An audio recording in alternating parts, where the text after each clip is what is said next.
Okay, good afternoon, everyone. Today, we want to start a two-part discussion on vector control. And for those of us who are in health, we all know that over the past 20, 30 years,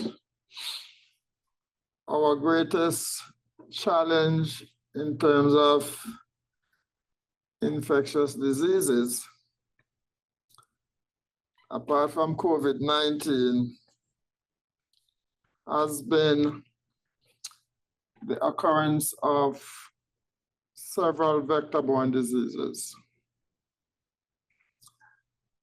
And these diseases were primarily transmitted by mosquitoes. All right, so from dengue, which is always with us, to chikungunya, to Zika, to malaria, we have all had it. And we are constantly threatened with the introduction of yellow fever, which is probably the worst of them all. But the good thing about yellow fever is that there's an effective vaccine for it. And so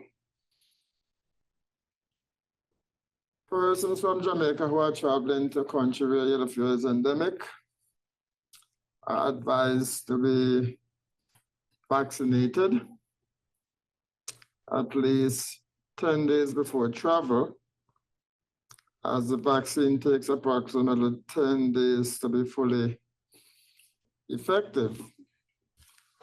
And those who travel to Jamaica from other countries that may have yellow fever, if they don't have a valid vaccination certificate, they will not be allowed in. So vector-borne diseases continue to be a challenge. And so we'll be discussing some of the more important vectors and the diseases they transmit in Jamaica and elsewhere in the Caribbean and across the globe. So there are many things we hope to cover, and they're all listed here. As I said yesterday, I'm going to spend approximately 50 minutes with you, and then I will travel up to the hospital to teach another group and come back for 4 p.m.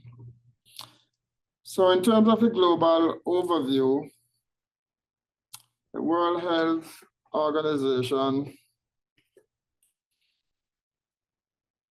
has told us that vector-borne diseases account for more than 17% of all infectious diseases, causing more than 700 deaths annually.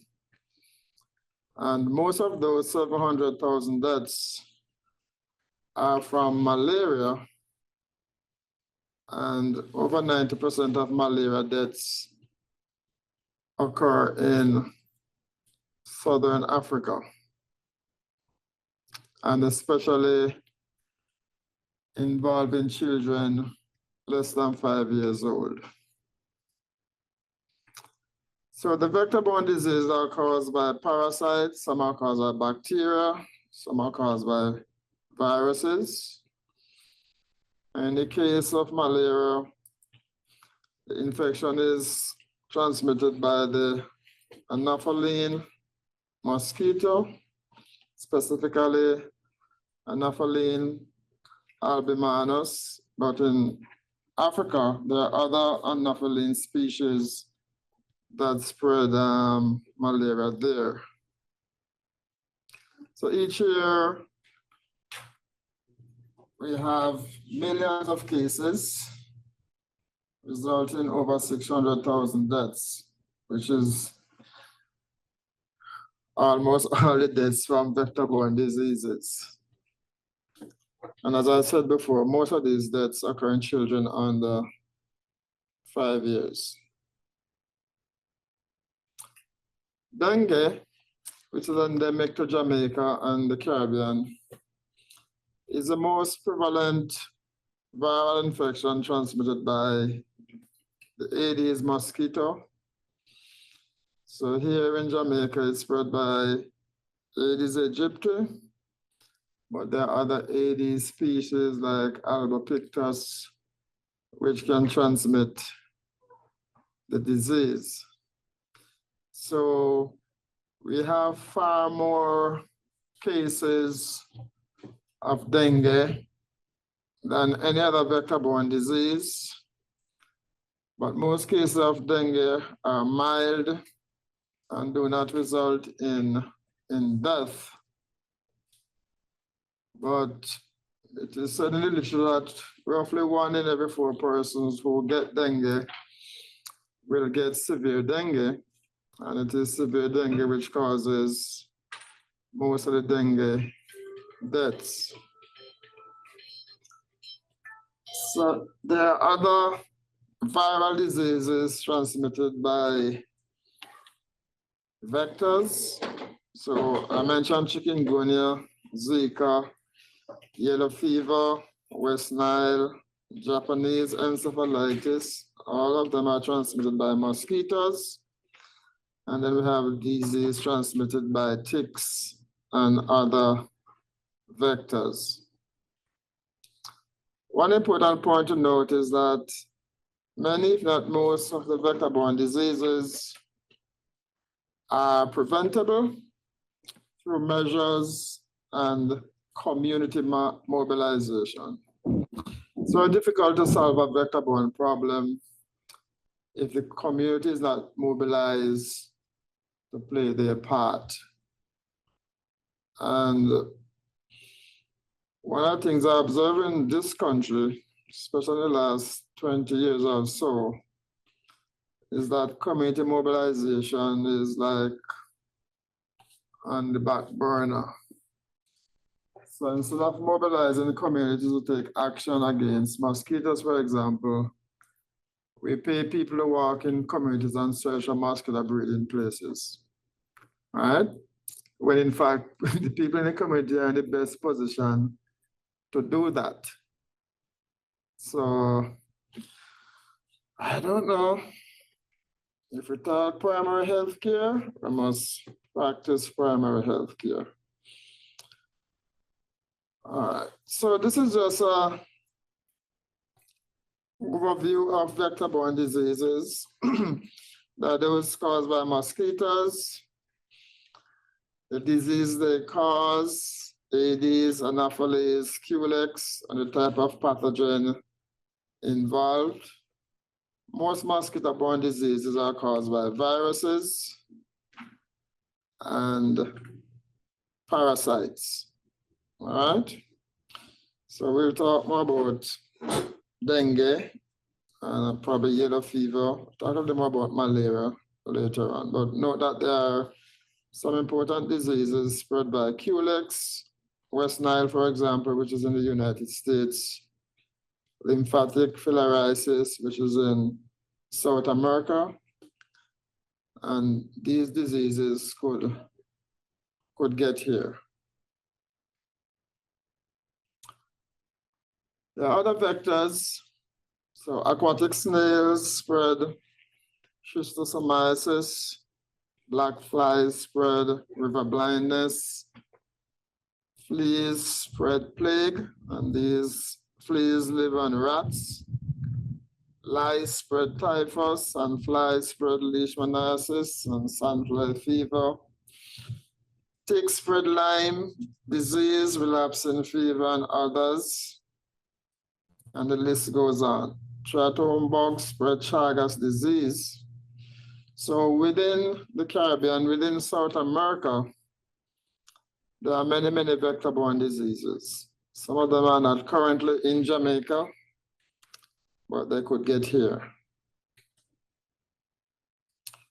So when we talk about vector management, There was a time when vector management used to mean vector control. In other words, the vectors around, you just spray some insecticides for mosquitoes to keep complaints down.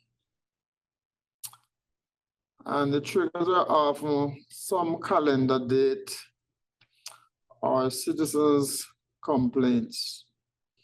To a large extent, we still do that in Jamaica. Here on campus, they have a schedule for mosquito fogging. And elsewhere, when people complain, the response is to fog. And so we are still in that old-fashioned mode, right?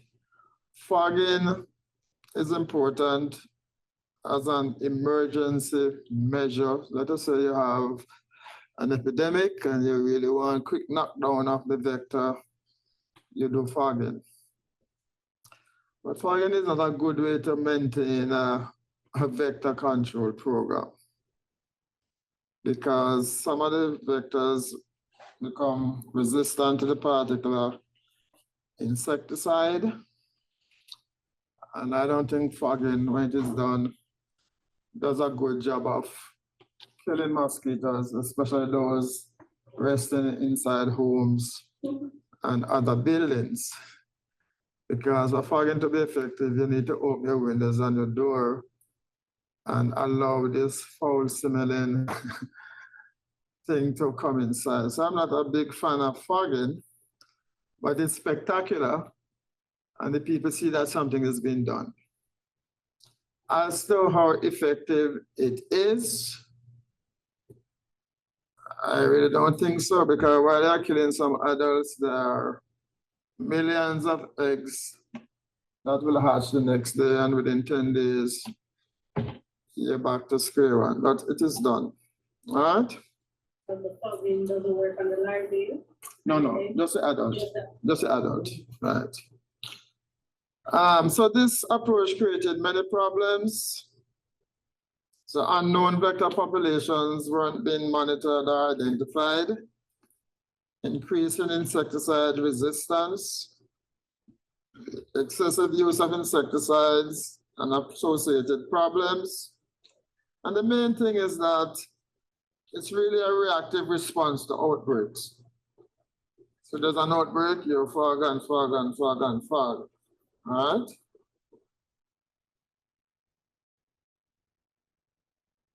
Now, vector management now means integrated vector management. And by integrated vector management, we mean that you choose a list of strategies that are effective and complementary, and you embark on those strategies, all right? So there's no one strategy that is effective for dealing with any pest. It's usually a number of strategies that are complementary. So for integrated vector management to work, you must have people doing vector surveillance. And when you do vector surveillance, sometimes you're able to pick up which virus or which parasite is circulating in the vectors. And that information is going to help you avert an epidemic. But we just wait for things to happen and we react towards it.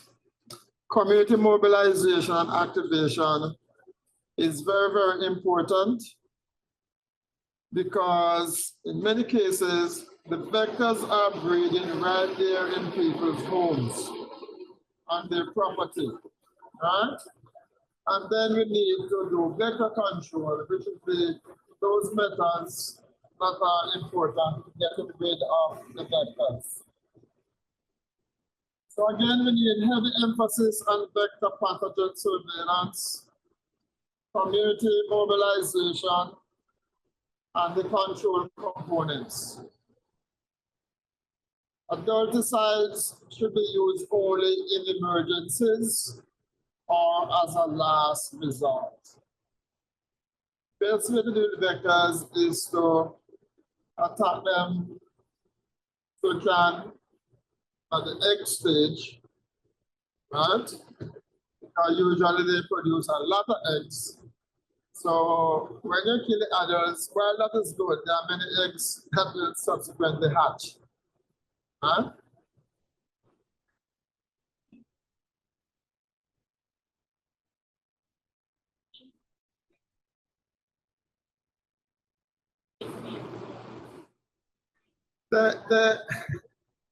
You see,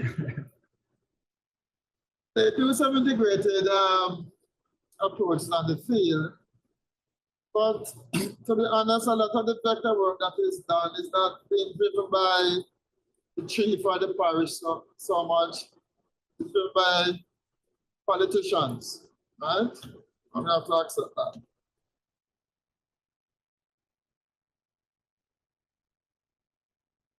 So in terms of challenges, vector management staff must be more highly trained and specialized. So more time working on IVM, less time working on other tasks. For the longest while in Jamaica, each parish has one person in charge of vector control. And under this person, you have a number of workers. Vector control in Jamaica is almost synonymous with mosquito control. All right? And with all the epidemics we have had, nobody has seen it fit to increase the technical vector staff at the parish level. All right? We have one medical entomologist for the entire country, and that person is at the Ministry of Health head office. Each region should have a medical entomologist if we are serious about vector control. All right? So we are working with some outdated structure. And if mosquito-borne diseases are the main ones we have to contend with, we need to put more resources into it, including human resources. All right? So they need more specialized equipment and facilities. They're operating a more challenging public health environment, so there's greater opposition to control techniques, much greater need for community education programs. And the last bullet is important. Political support is usually outbreak dependent. If there's an outbreak, you get much political support. Once the outbreak has subsided, you're back to square one, right? So even if the community health workers they employed to deal with the mosquito control, they are laid off from time to time. There was a time back in the 70s and 80s where I had a permanent vector team. Their job was to walk the streets in the towns and spray oil in drains and do those things. You don't see them things happening again. Right? So let's get real. So there are some threats of vector-borne disease increasing. We have new vector-borne diseases. The old ones are more problematic. Resistance to insecticides, and of course, climate change impacts that allow vectors to now proliferate in areas that they couldn't live before because these areas are now warm enough to support them, right? Also, new techniques are appearing. Some new surveillance methods are available, new control methods, and improvement in community mobilization in some places. But the author for this said that the outcome is in doubt.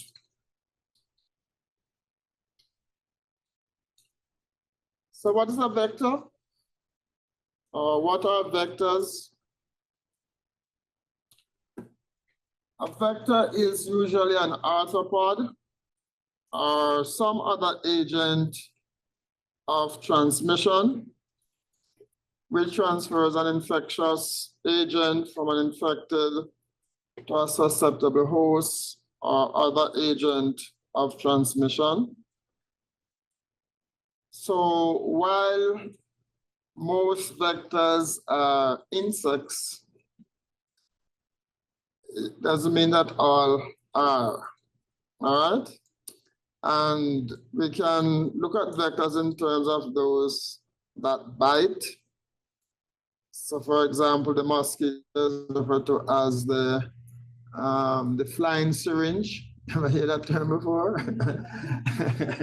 Yeah, the mosquitoes referred to as the flying syringe because it takes a sample of blood from you, right? The biting fly, the flea, tick, mite, all of these bite. And through their bites, we can become infected. But I want to know that in They're biting flies in Jamaica? Yes, ma'am. In the case of mosquitoes, remember that only the female takes a blood meal, so only female is capable of transmitting diseases. There are carrier vectors like the housefly and the cockroach. So they visit really dirty places. They pick up germs on their feet, on their wings, on their body parts, and they come in contact with our food, our utensils, and contaminate them. All right? So vectors transmit more than 250 foodborne diseases, and they transmit several other diseases. A pest, on the other hand, is any organism that annoys human beings,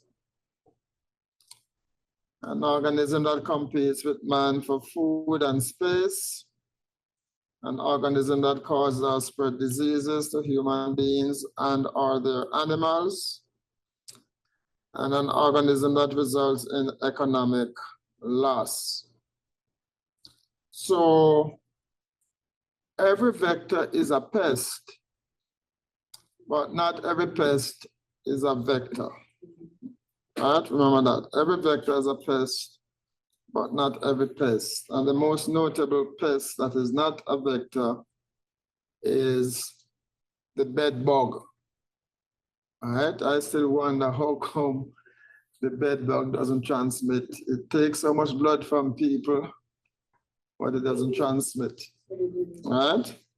Sorry, on the previous slide, you have lots per year. What is LAKHS? I think that's an Indian word, you know. Oh, okay. I think it's million. I think it's million. It's an Indian word.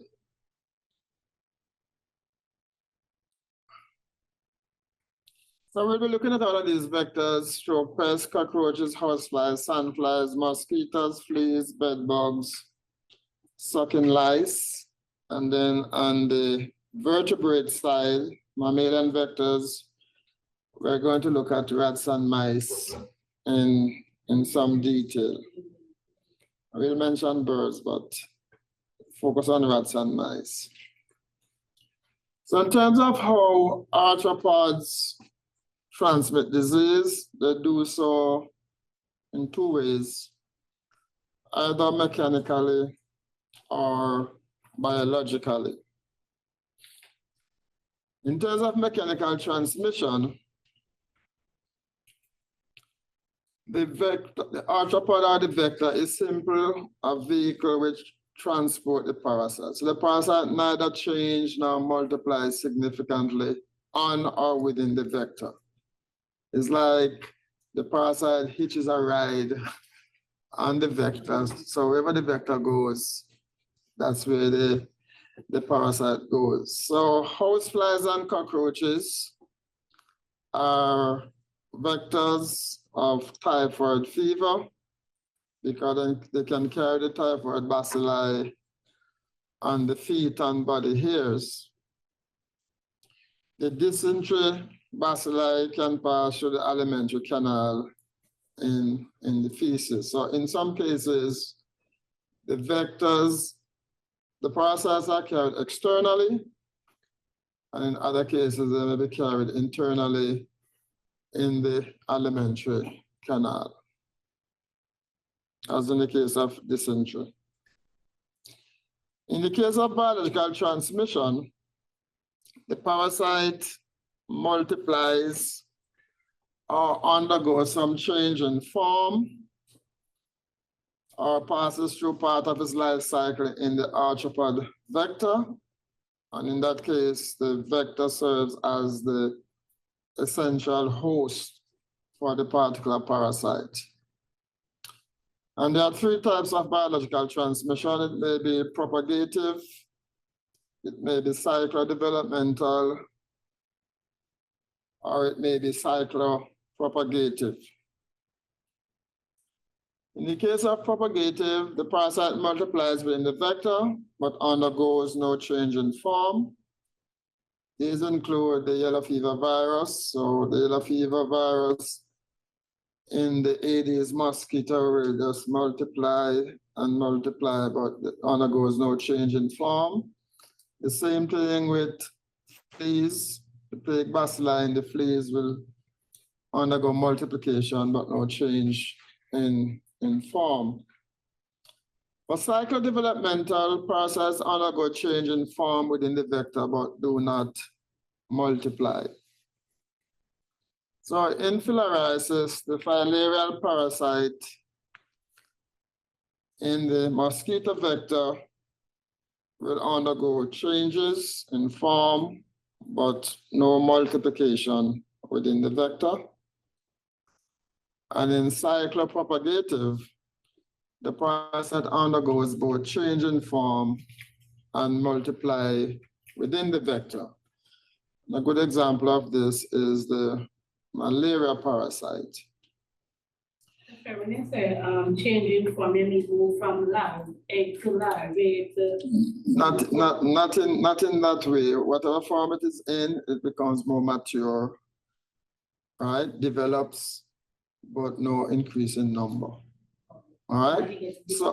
So in the case of the cyclodevelopmental, if one parasite enters one leaf, there's no multiplication. That parasite matures with it, right?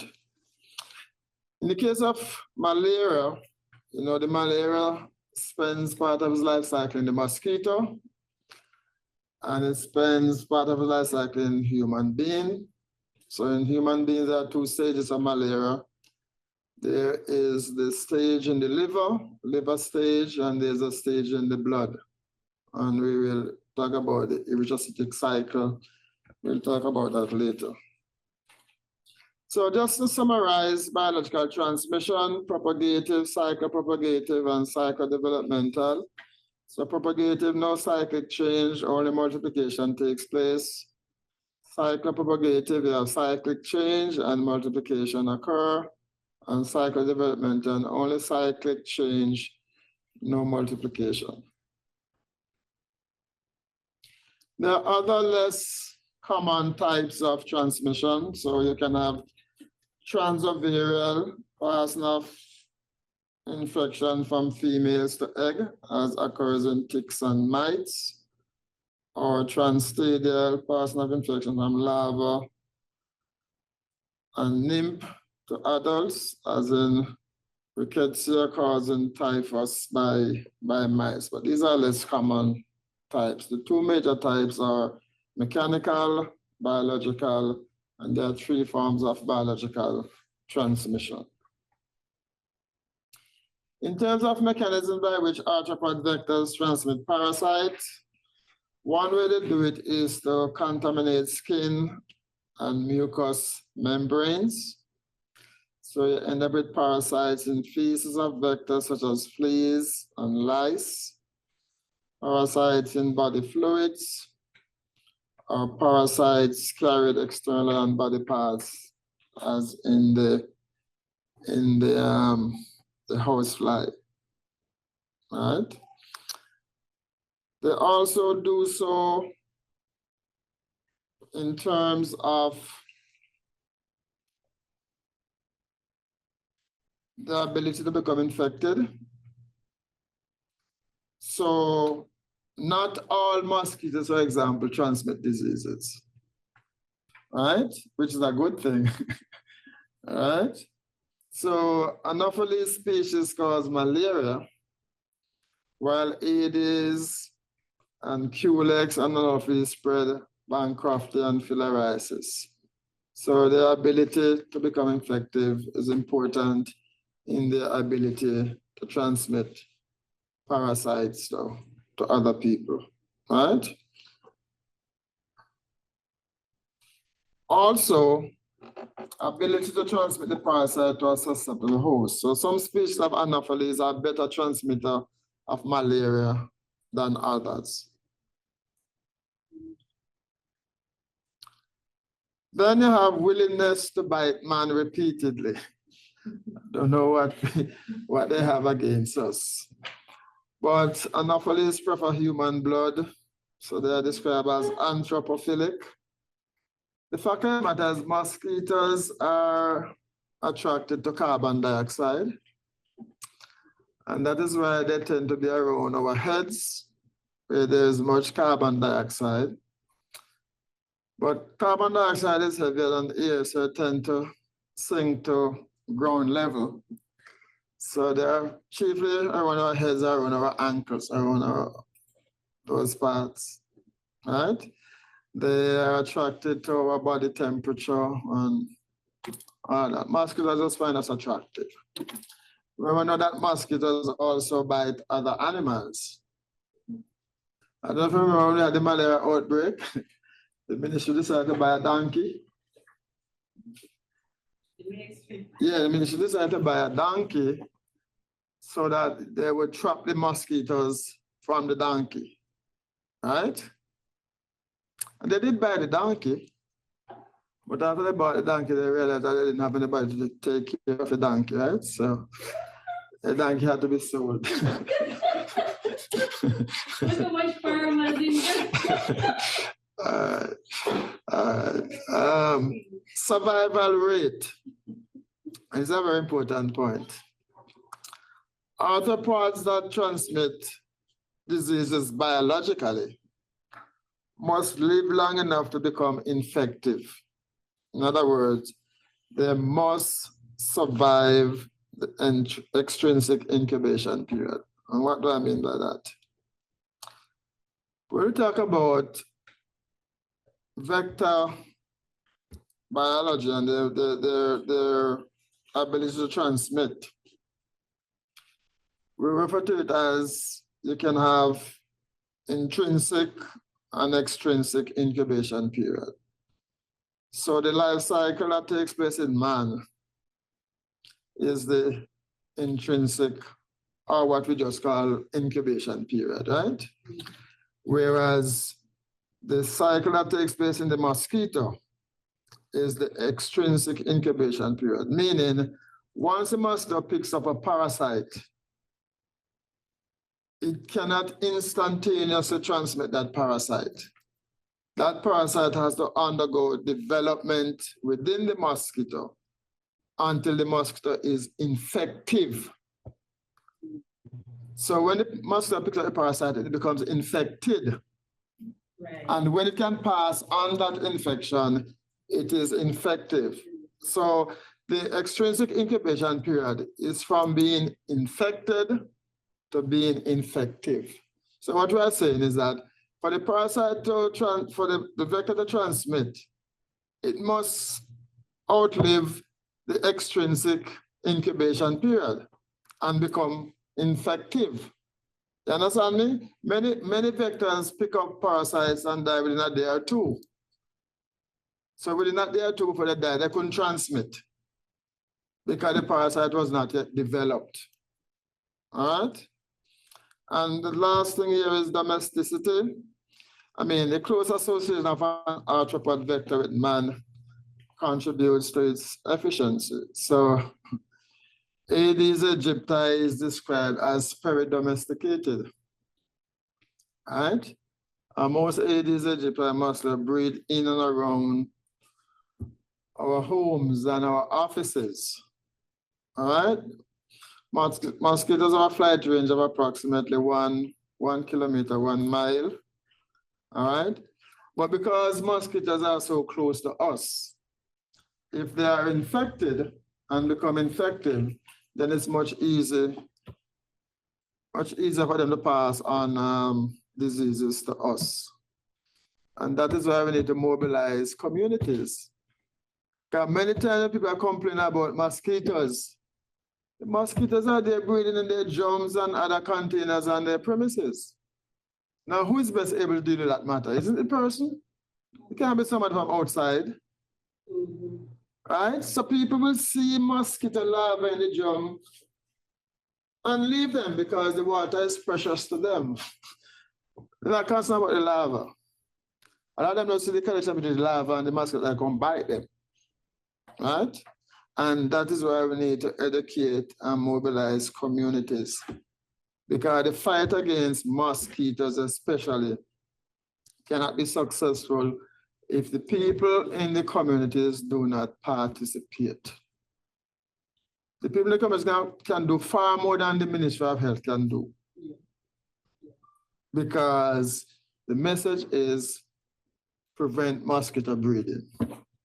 So the minute the mosquito breeding, it should be a red flag that they should be destroyed. All right?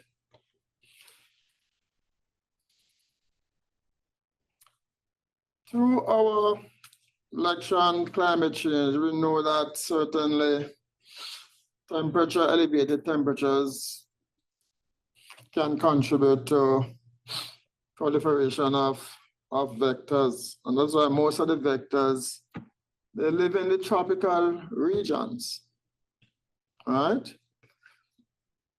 There's a school of thought which says that if malaria was affecting the north and the south, the developed countries, that they would have found an effective vaccine for malaria long ago. But they're not being affected. So why would they spend all their money to develop a vaccine which they probably have to donate? Our poor countries can't buy those things. It's a pity. All right? Remember that water is important for mosquitoes.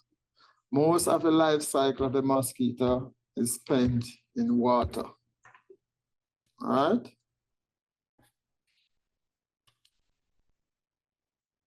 All right, so in terms of vertebrate vectors, the list is here. Fish tapeworm is a dangerous worm. It's called Diphyllobothrium latum. Other vertebrate vectors can spread a range of diseases, salmonellosis, psittacosis in the case of pigeons, leptospirosis in the case of rats. But let nobody fool you. There are several other domestic species that can spread leptospirosis.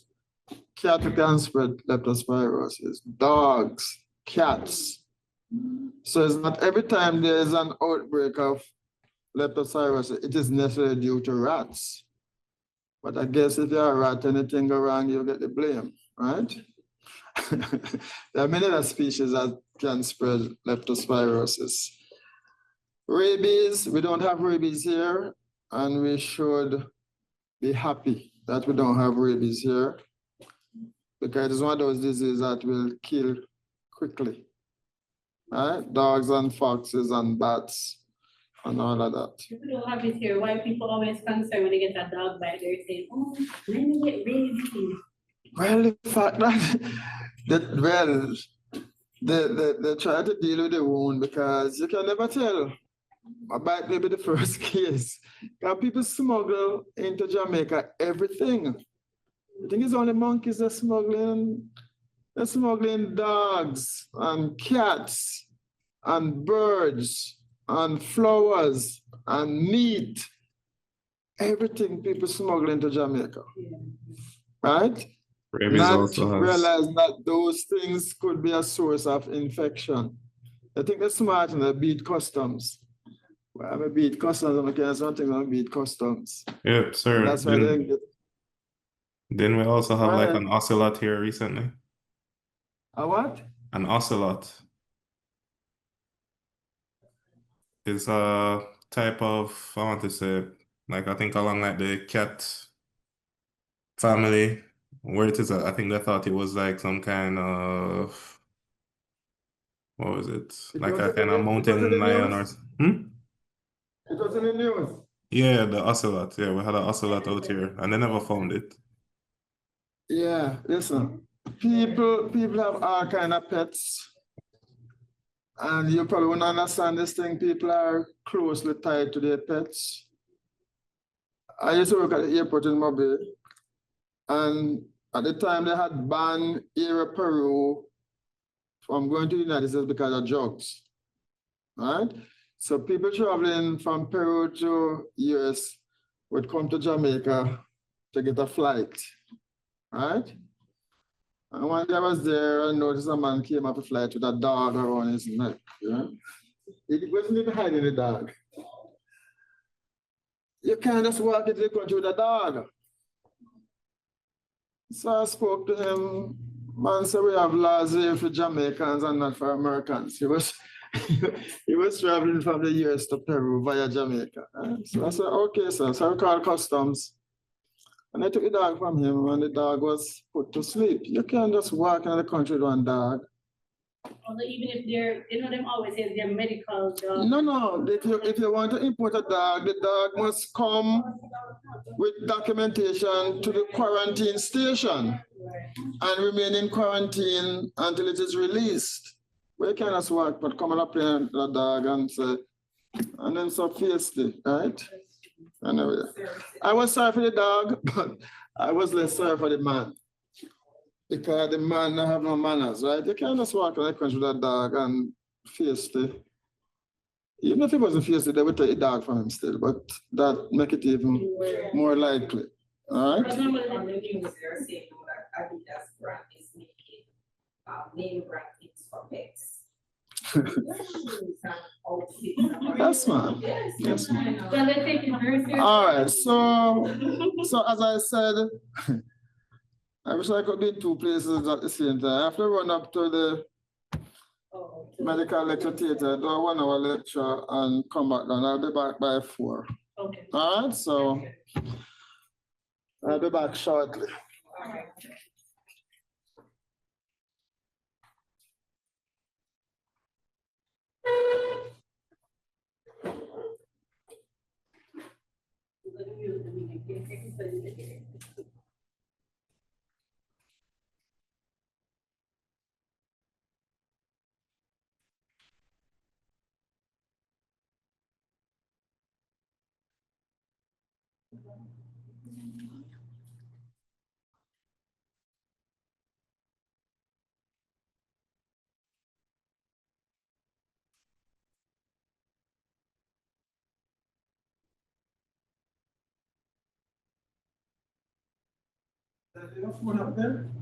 Yes, sir.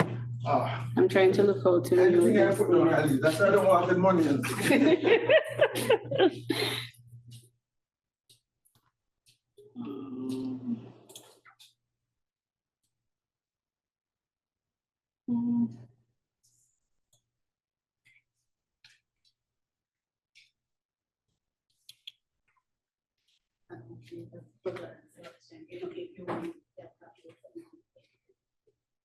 Imagine China is making name brand. I heard it this morning. It's people, Adidas, shoes and different suits and in different colors. That is what they were saying. People went to buy it.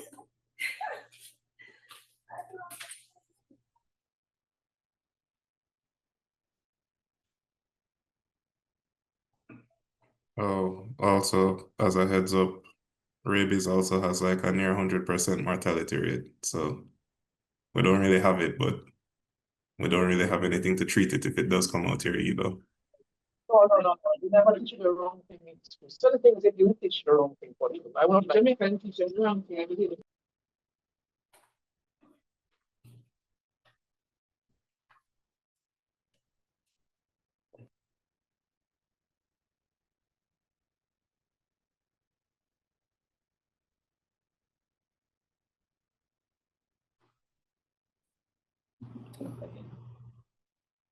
That's it. Hi, guys, you hearing?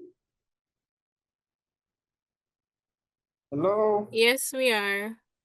Okay, thank you. All right, so what we're going to do for the rest of the afternoon, I'm going to leave the two presentations for the last hour. All right? And so it's now 4 o'clock. So we'll still have some time. All right, so let us continue where we left off. We're describing the vertebrate vectors of disease. However, for this class, we are going to focus on the, we're going to focus on the arthropods. And the only mammalian or vertebrate vector that we'll discuss would be rats and mice.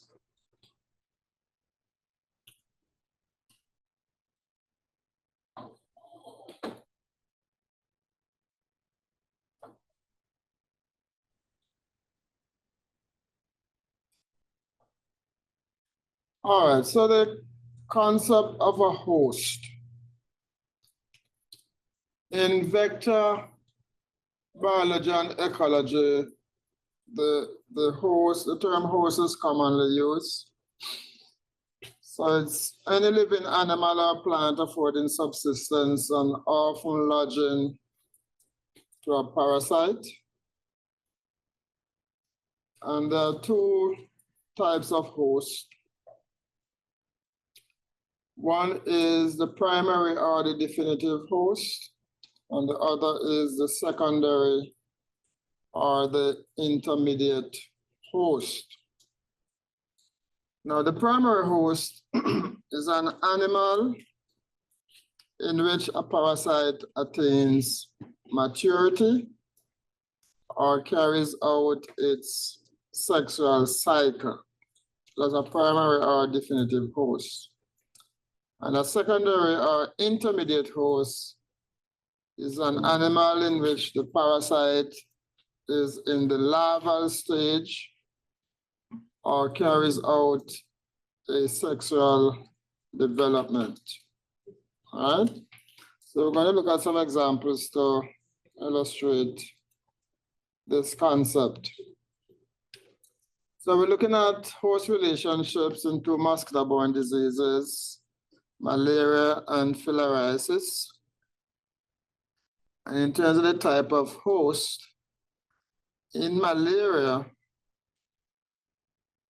the primary or the definitive host is the mosquito, because it is in the mosquito that the parasite carries out its sexual cycle. All right? So when the malaria parasite goes through the various stages in man, the end product are the gametocytes. So when an Anopheline mosquito bites somebody who is infected, that mosquito is going to pick up gametocytes from man's blood. And then the gametocytes in turn in the mosquito, because you have male and female gametocytes. And in the mosquito now, they're going to complete the sexual cycle. So the mosquito in malaria is the primary or the definitive host, and man is the secondary or the intermediate host. And that's for malaria. In filariasis, the primary or definitive host is man, and the mosquito is the secondary or intermediate host. So just remember that for the definitive or primary host, the parasite undergoes its sexual cycle, and in the secondary or intermediate, the parasite undergoes, is either in the larval stage or undergoes its asexual cycle. So remember the term primary is the same as definitive and secondary is the same as intermediate. I mentioned earlier the intrinsic and extrinsic incubation period. So the intrinsic incubation period is the same as what we know incubation period to mean, the time interval between the entrance of a parasite into the vertebrate host, which is usually man, and the appearance of clinical signs and symptoms of disease. And the extrinsic incubation period relates to the vector. So it's the time between the acquisition of the parasite by the invertebrate host or the vector and the point in time when it can pass on the parasite to a new host. In other words, it becomes infected and consequently, after some time, infective. Clear? And reservoir, again, is another term we use in epidemiology. Usually we're somewhere where the parasite is maintained for a lengthy period of time. And this can be in invertebrates or in arthropod hosts. A quick look at Jamaica's vector control program. The overall objective is to minimize the risk of occurrence of vector-borne diseases through both timely detection and management of imported cases and the control of vector populations. So from time to time, we have people traveling to countries, getting infected, returning with the infection, and we have a system in place to try and capture those infections. So for example, in the case of malaria, people going to malaria countries and returning are usually placed under some form of quarantine. First of all, before they go, they're usually advised to take malaria prophylaxis. So they should visit their health center. And I don't think, not all health centers will have these malaria tablets, but more like the type 4 and the type 5 will have it. Collect your tablets. You take them for the duration of your visit in the country. And I think up to 2 weeks after your return. So it means that, like health department, travelers need to have an idea of the disease profile of the country they are going to visit. And so when visitors come to Jamaica, or Jamaicans return to Jamaica, attention is usually paid to certain flights. I remember the days when you have flights from Haiti and flights from other places, flights from Panama and those places. All right, so I want to detect imported cases. So for a long while, we have been having imported cases of malaria, but we were fortunate to have detected these cases and those people were hospitalized and treated. There's an effective treatment for malaria, thank goodness. And so we eradicated malaria for the first time in the early 1960s. And then malaria was reintroduced in 2006, 2007. And I think we have brought it back under control. All right. So you want to prevent diseases being brought in by visitors. And you also want to control vector populations. You want to keep the vector density to a minimum, because if certain diseases are introduced, like mosquito-borne disease, like malaria, the rate at which it would spread would depend on the availability of adult Anopheles albinoanus to spread the infection. So we need to have vector surveillance in which we know for Aedes aegypti we can calculate various indices, which I will mention in a while.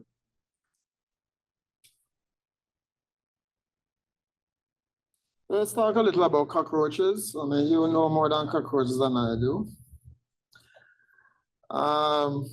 There are many species of cockroaches worldwide.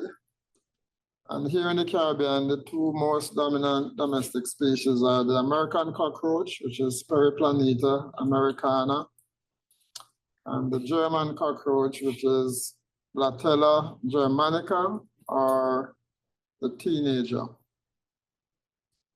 So the teenager is not a young American cockroach. The teenager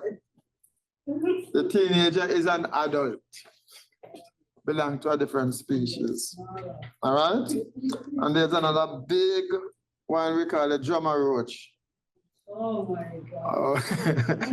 Usually lives on the sticks and stones outside the house. All right? That's a different species. Yeah, that's a different species. Yeah, I think they're called blabberus or something like that.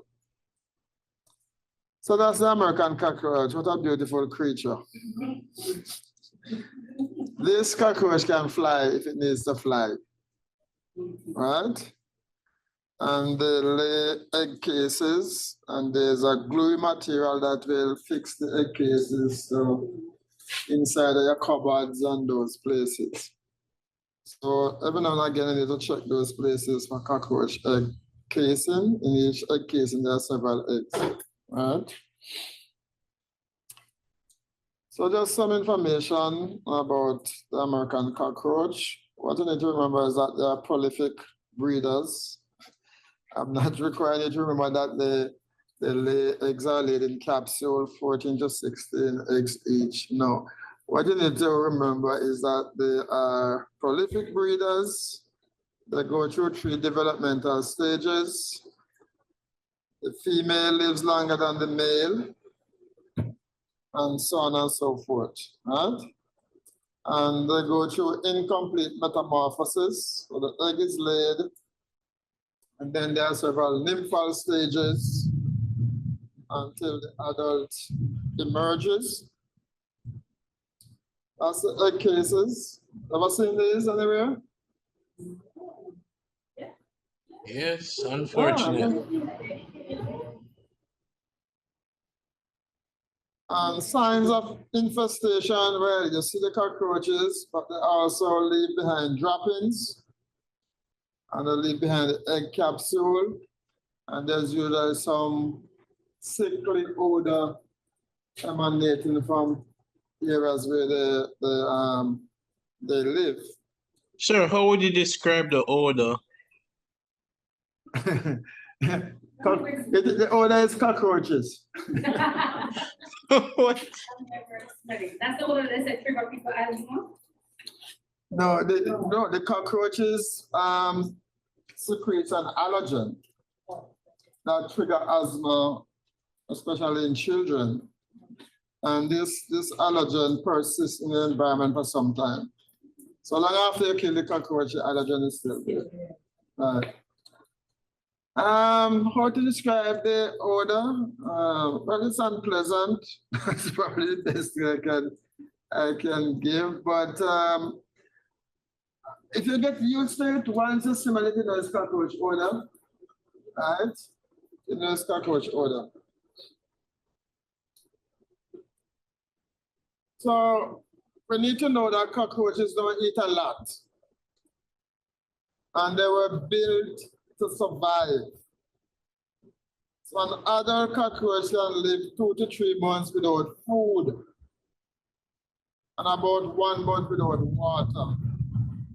So you shouldn't surprise when you open a manhole and you see cockroaches there and you say, how they survive in this?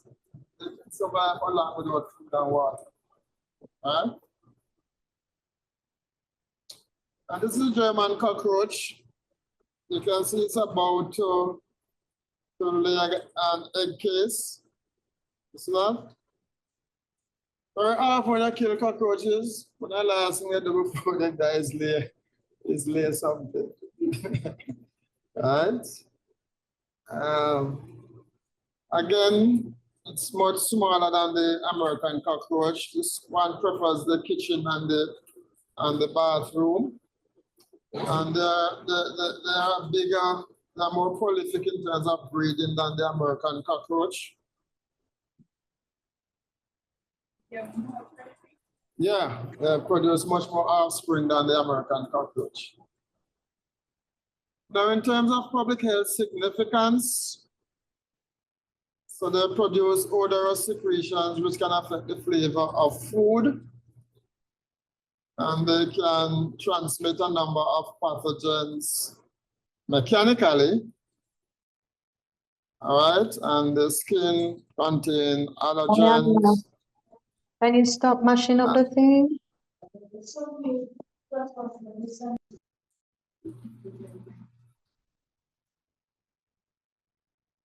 Prevention and control.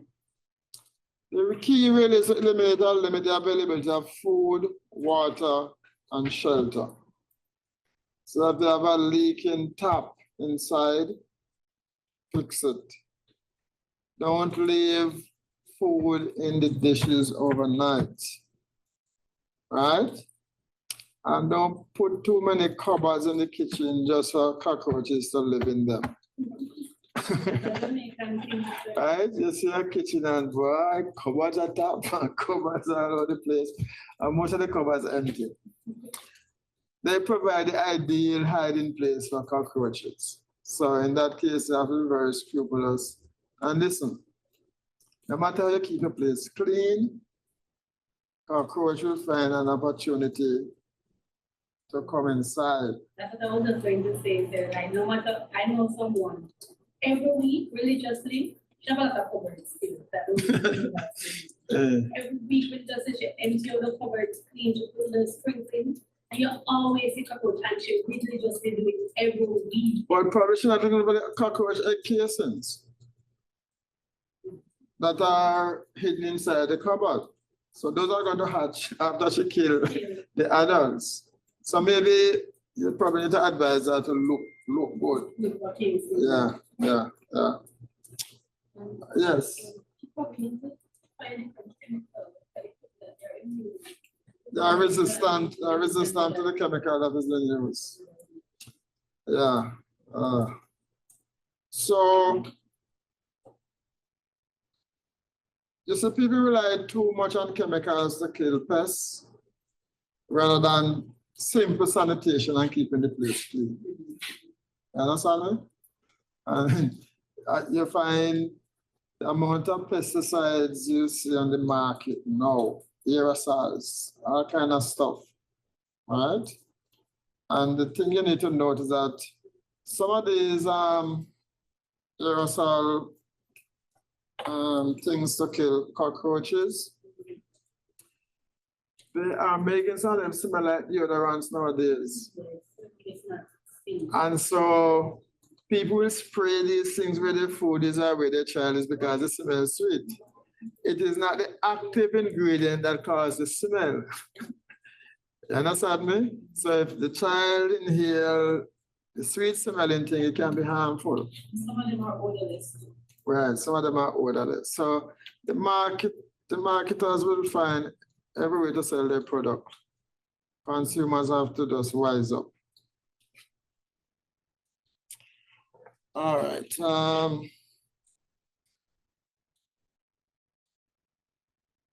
So clean all spills immediately, store garbage in tightly covered bins, eliminate hiding places, and you have a range of chemicals that can be used. You can also trap cockroaches. Yeah, there are cockroach traps available as well. Yeah.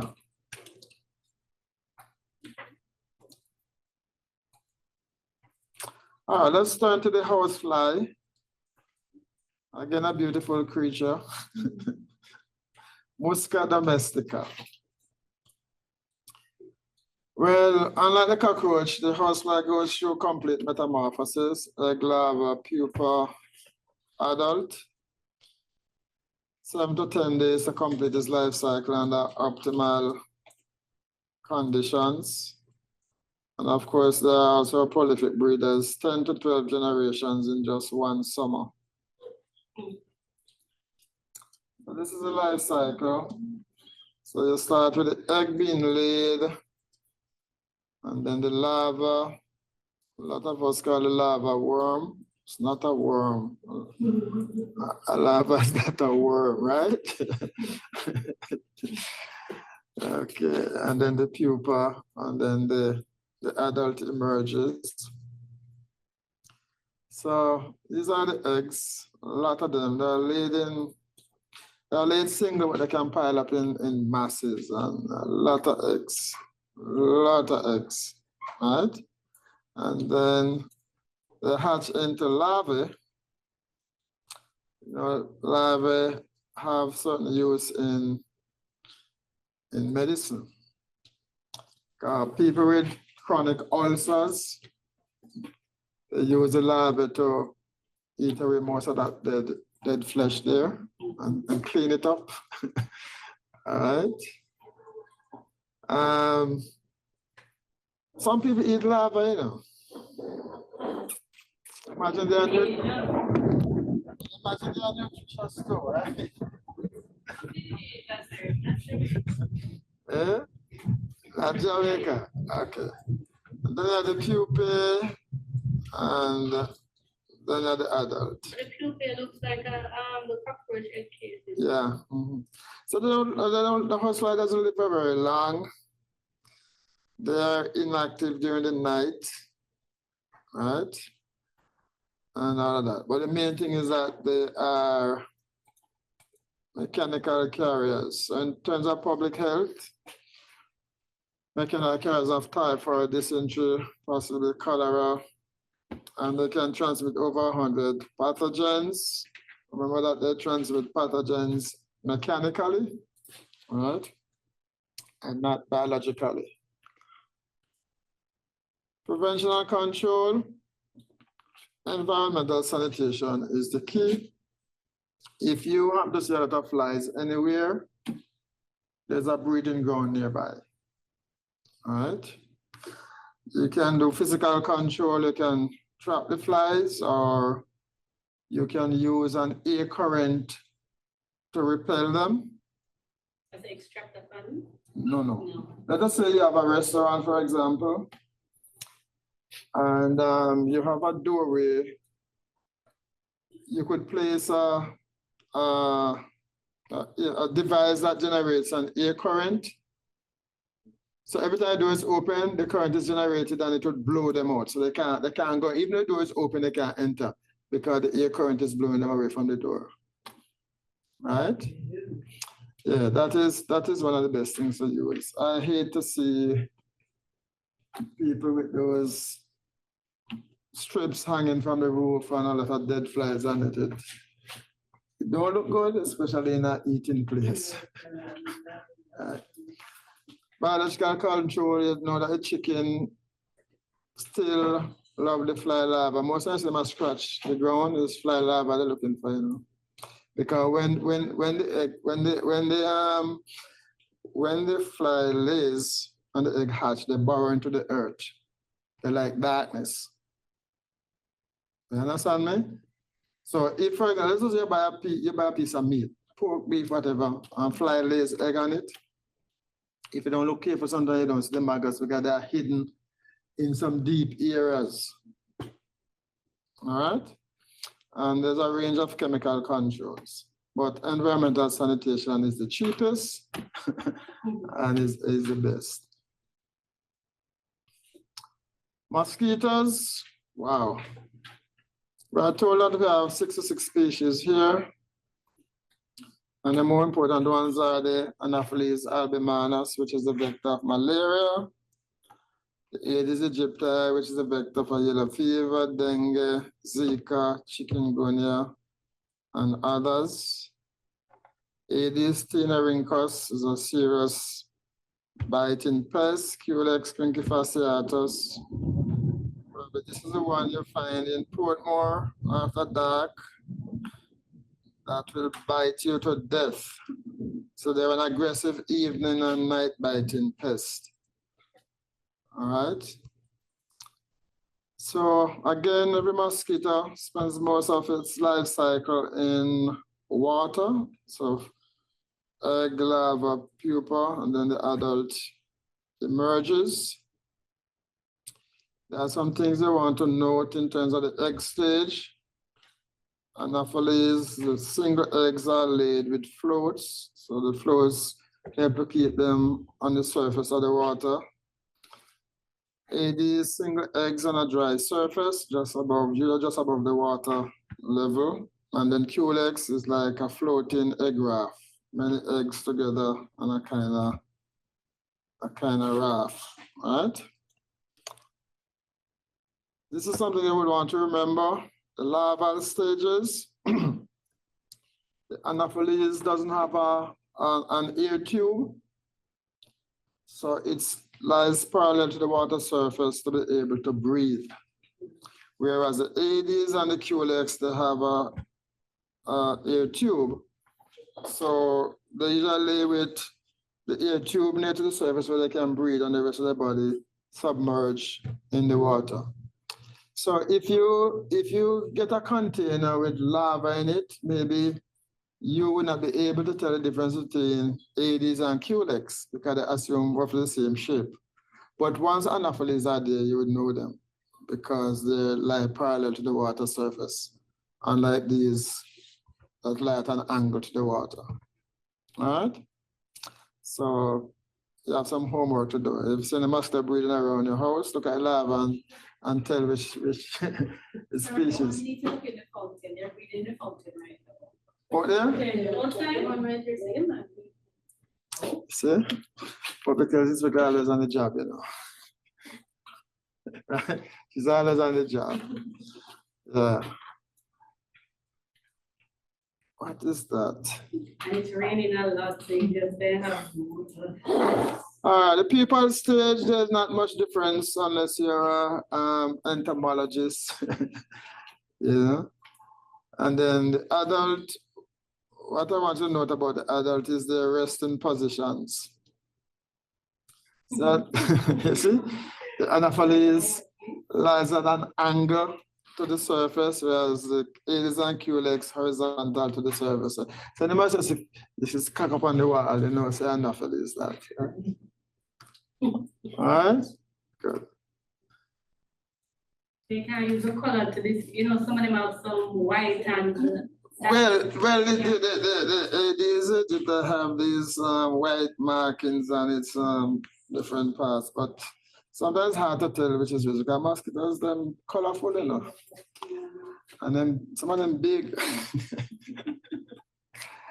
All right. So again, we want to prevent the reestablishment of malaria. We want to prevent occurrence of dengue epidemics, but dengue is endemic. Reduce mosquito biting nuisance. And of course, we want to prevent the introduction of alien mosquito vectors into the country. And these would come in on a ship or on aircraft.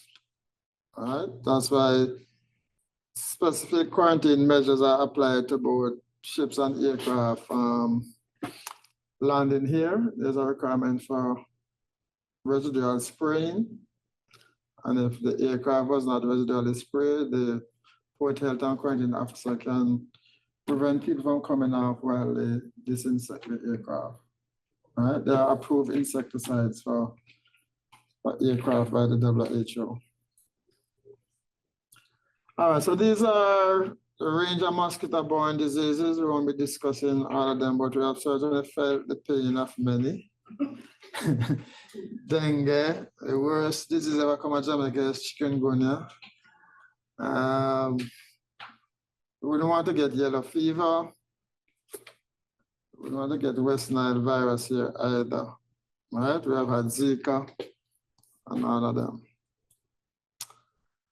So again, malaria, from a mortality standpoint, malaria is responsible for more deaths than any other vector, including some other mosquitoes, right? So malaria kill a lot of people. Most of the deaths due to vectors are malaria deaths, and especially in tropical Africa and all of those places, especially in young children, because over time the adults develop some resistance, but the younger kids are more susceptible, so they're easily killed by malaria. In terms of the infectious agents, there are 4 principal protozoan parasites. The number 5 is a recent discovery. But Plasmodium falciparum is the most deadly malaria parasites. Most malaria deaths are due to Plasmodium falciparum. And that is why I was very surprised that when we had our malaria outbreak in 2006, 2007, 99% of the cases were caused by Plasmodium falciparum. Yet miraculously, we reported no deaths from malaria. We didn't report anybody dying from malaria. I didn't say nobody died, you know. We just didn't report any. So you could have had deaths. I recall maybe everyone in this room know of someone who died from chikungunya associated problems. A lot of people died from chikungunya associated problems. And when I checked the official report, Jamaica reported nobody dying from chikungunya. So, Dr. Sperlis, the person who had like health issues, previous health issues like heart complications, those were reported as a. Yeah, man, those should be, yeah, we call it chikungunya associated deaths, right? But I had chikungunya and I would pay any money not to get that disease again. Yeah, you just feel hopeless and worthless. Yeah. I had a friend who was driving home and she reached our gate and she was crashing at the gate. No. Yeah. She was crashing at the gate. Right? Yeah. Yeah. People get up for go bathroom and can't reach the bathroom. Yeah. So you have Plasmodium vivax, Plasmodium ovale, Plasmodium malariae, and this last one there. I don't even know how to pronounce that last word. Anyway, so just remember that malaria is caused by a parasite. And this is some stats on the global situation. All I need to remember is that there are many cases and that most deaths from vector-borne diseases are due to malaria. And it's a tropical disease. So Central America, South America, that's where you have a lot of malaria endemicity, right? Some is only Chile and Uruguay where malaria is not endemic in South America. So anybody going to South or Central America or Haiti or Hispaniola, Dominican Republic, because Hispaniola is the name of the both places. And this map was done when Jamaica had malaria in 2007. That's why Jamaica is red there, right? All right, so we know the vectors, Anopheles albuminous. This mosquito bites in the evening and throughout the night, unlike the Aedes, which is a daytime biter. Remember that only the female takes a blood meal. So this is the life cycle I was telling you about. So there are basically three cycles. 2 take place in man, 1 takes place in the mosquito. One in the mosquito is known as the sporogonic cycle. And in man, you have an exoerythrocytic cycle. This takes place in the liver. And then you have the erythrocytic cycle, which takes place in the blood. All right? So we can start at 1 here, where the mosquito takes a blood meal and it injects, what it will inject in man would be the sporozoites, right? And then in man, you will have the start of the erythrocytic cycle in the liver, and followed by the human blood stages. And then finally, male and female gametocytes would be produced. So when mosquito bites this person again, the mosquito is going to pick up the gametocytes in the blood. And within the mosquito, the sexual cycle takes place, again resulted in sporozoites, which then passes on to another person. And I mean, it's a simplified version of the cycle. This looks complicated enough, but it's a simplified version of the cycle. But just remember that the sexual cycle takes place in the mosquito, and there are 2 stages in man, one in the liver and one in the blood, all right? So in man is the asexual cycle, and in the mosquito is the sexual cycle. So the mosquito is the definitive host or the primary host, and man is the intermediate host or the secondary host. Good. And these are a range of symptoms for malaria. I mean, it's a serious disease, but there is effective treatment. And so many people survive having been infected with malaria. So in terms of eradication in Jamaica, so prior to 2006, we had our last endemic case in 1961, and Jamaica was declared malaria-free in 1965. For our country to be declared malaria-free, that's a major public health achievement. Granted, it is easier for an island to get rid of malaria than a mainland country. Because when you have borders with several other countries, it's kind of more difficult, right? But to have an island that is not near to any other island, right? So it's easier. But that is a major achievement by Jamaica. And then we kind of become complacent, and malaria was reintroduced. We had a number of Haitians who always come to Jamaica, and they could have come here infected, or somebody could have gone somewhere, got infected, and came back without the health services being aware. You understand me? Because sometimes some people coming back from Africa, you know, they come back through England or the United States, right? And you check the flight thing, flight is coming from Miami. But person on the flight from Miami were coming from other places, right? So it's difficult to catch all of them, but we were doing well. So you can see what happened here. We have always been reporting malaria cases because we call them imported cases. But then in about 2004, there was a big spike in the malaria cases. And this had to do with a number of Haitians who landed on our shores in Portland during that time. And many other. Can you say that had most of these cases at that time? Can I say? No, man, it wasn't. Which time are you talking about? In 2004. 2004?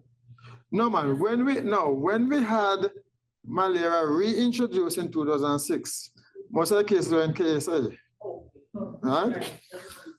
So this is showing you just before the 2006 outbreak, right? All right, so this is 2006 outbreak, so you can see KSA, 342 after 370 cases. So KSA had, yeah.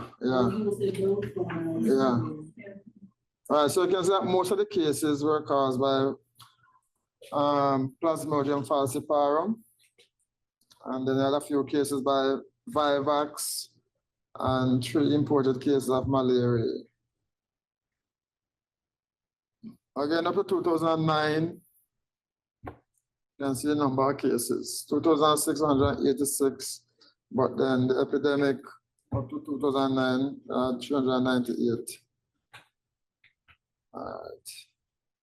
The other thing I wanted to note about malaria is that in terms of diagnosing a case, it is much easier to diagnose a case of Vivax than a case of falciparum, because when one has Vivax, the parasite density in the peripheral blood is much more in a shorter period of time. Right? So you see for falciparum, oh Jesus. Hold on, how do I go back?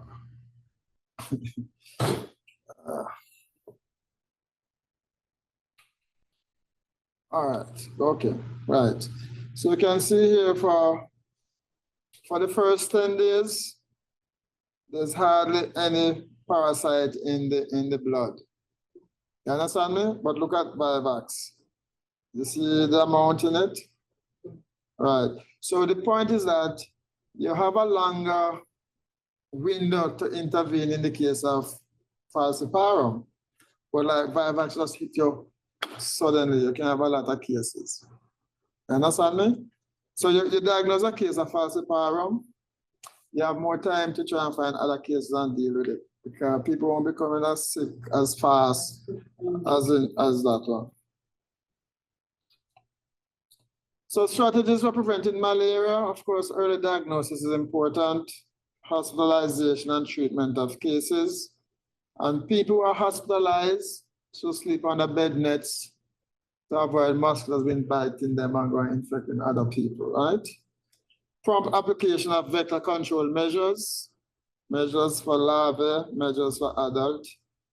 Timely conduct of epi investigations, so you do fever surveys. When we had malaria, a survey was done within a mile radius of each case, and all persons with fever were investigated for malaria, right? Public information, education, and of course, you need intersectoral collaboration. And these are different terminologies that are used by the WHO: malaria control, malaria elimination, certification of malaria-free status, and malaria eradication.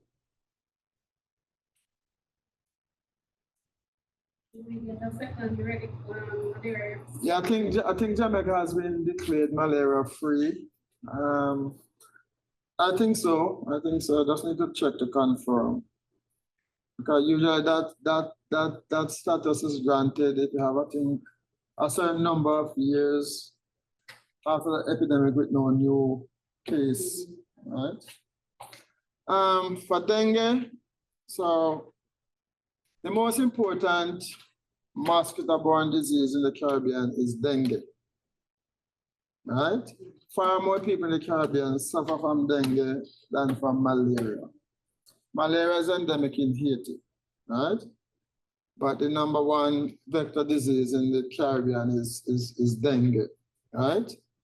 And there are far more cases of dengue than malaria reported each year. Again, unlike malaria, there's no specific treatment for dengue or severe dengue, all right? Right now, about half of the world's population is at risk of dengue, and this risk will increase with climate change. In terms of symptoms, the most characteristic symptom of dengue is fever. And there are a number of other symptoms, but I don't think there was ever a case of dengue where symptoms were evident and fever was absent, right? So this summarizes dengue symptoms. eye pain, or what we used to call retroorbital pain, fever, headache, muscle pain, bone pain, joint pain. Some people have a rash, nausea, vomiting, right? So all these symptoms may not occur in an infected person, but certainly they would have more than one of these symptoms. There's a form of dengue known as severe dengue. We used to call it dengue hemorrhagic fever. This is a more serious form of dengue, and this is a form that will kill you, right? So people have things like plasma leaking, fluid accumulation, respiratory distress, severe bleeding, and all of that. These people must be hospitalized. Once you have severe dengue, you need to get the person to a hospital as quickly as possible, because only in a hospital, I think, can your life be saved. All right.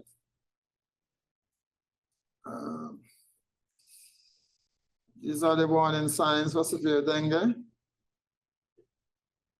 Bleeding from nose and gums, belly pain, vomiting blood, blood in the stool. So severe dengue is really a medical emergency and requires immediate medical care. So here in Jamaica, when we have dengue epidemics, I'm not certain the last epidemic is over. Okay, all right. All right, so the occurrence of dengue epidemics is always associated with low mortality, unless people develop severe dengue. And one of the things that could lead to people developing severe dengue is if they were infected before with dengue. And there are 4 dengue viruses, and you can catch all 4. But once you get any of them, you won't get it again. But you can get dengue 4 times. All right? And if you get a number of dengue infections, then that is one of the factors that may lead you to develop severe dengue next time. There are other factors, but that is one, right? So recovery from one infection provides lifelong immunity. However, cross immunity to other serotypes after recovery is only partial and temporary. And then subsequent infections by other serotypes increase the risk of developing severe dengue. So we have dengue to deal with, and we know how it is transmitted. Bite of the female Aedes aegypti principally, but there are other species like Albopictus and that one there. But here in Jamaica, Aedes aegypti is the main culprit. And this describes the global burden, which you can read. When you see where the cases occur, again, it's a tropical disease. Situation in the Americas, 2 million cases. So we report a lot of dengue cases each year. And the 4 serotypes circulate throughout the Americas. Right. This was dengue in Jamaica from 1986 to 2019, not very clear. Or you can see some distinct peaks there. And some more data. And there are some communities in Jamaica with high dengue rates. Boroughbridge is in St. Anne. Boroughbridge is in St. Anne, or yeah man, when you go leave Sparlins going down to K Valley. Sparlins, Part of Spawn is in Manchester and part in Clarendon, right? Oh, okay. Irwin, I think is in St. James. Yeah. Rose Hall is in St. James. Martha Braes in Trelawney. Farm Heights is in St. James. So there are some communities that have been identified with high dengue rates, and they will have high dengue indices, which we're going to discuss pretty shortly. What time I'm supposed to cut off again? It's not, What the last hour? we're supposed to finish at 6:30, right? Yeah. So I should be cutting off at 5:30. All right, good. Huh? Cane River, where's Cane River? I don't know. I guess it's a place where you have cane in the river. St. The Thomas. funny thing with Jamaica is that, hello, what was that? No, it's Full base St. Thomas. St. Thomas? in St. Andrew, it's not St. Thomas. It's St. Andrew, Bull Bay side. It's the one that we goes out to the sea. Oh, the Cane River falls in that same area? Oh, it's St. Andrew, okay, in Bull Bay. All right. So this is, you need to have an idea of how we measure the indices that are used to measure the Aedes aegypti infestation. They're really crude indices, but they're useful if they are calculated properly. All right. So you have three indices. You have the house index, the premises. Now the house or premises is the same. Then you have the container index, and you have what we call the Brotteaux index, right? So the house index will be the percentage of houses with larvae. So H is equal to number of houses with larvae over number of houses inspected times 100. So inspected homes in a community, you're going to find some house where mosquito is breeding, others where mosquito are not breeding. So you put the number of houses with mosquito breeding or with larvae over the total number of houses you will have inspected. You multiply that by 100 and you get the house or premises index. The container index will be the percentage of water holding container infested with larvae. So on the various premises you would have inspected, you would have discovered water holding containers of literally every type with mosquitoes breeding in them. In many cases, we like drums and those kind of things. So the number of containers with larvae over number of containers inspected, and you multiply that by 100. And then the Brotteaux index will be the number of positive containers per 100 houses inspected. And the question asks is, which is the most useful index and why? I want to say something about the container index, because listen, you can go on a premises and you find one container with 1 million mosquito larvae in it, right? And you go on it with 100 containers and they have probably only a few hundred. So one of the limitations of the container index is that the calculation don't speak to productivity, how many larvae are in each container. You just count a container irrespective of the number of larvae that has been positive.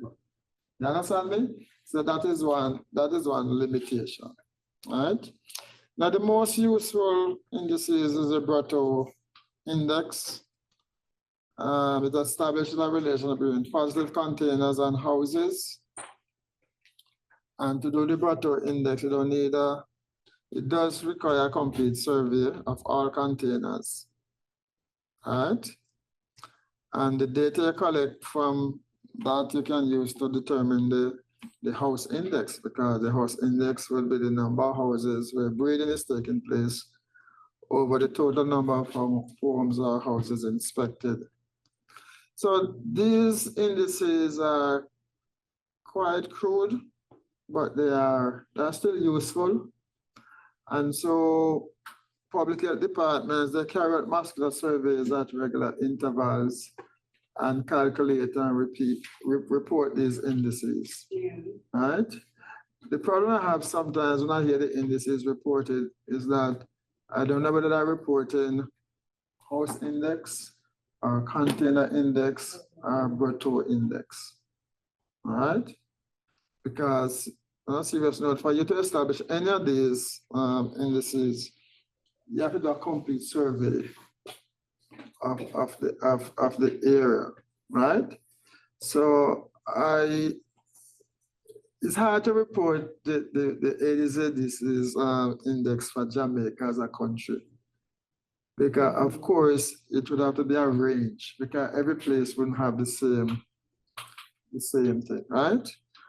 Internationally, what is required is that around airports, the index is held to 5% or less.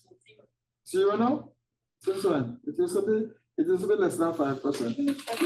That's it? Okay, okay.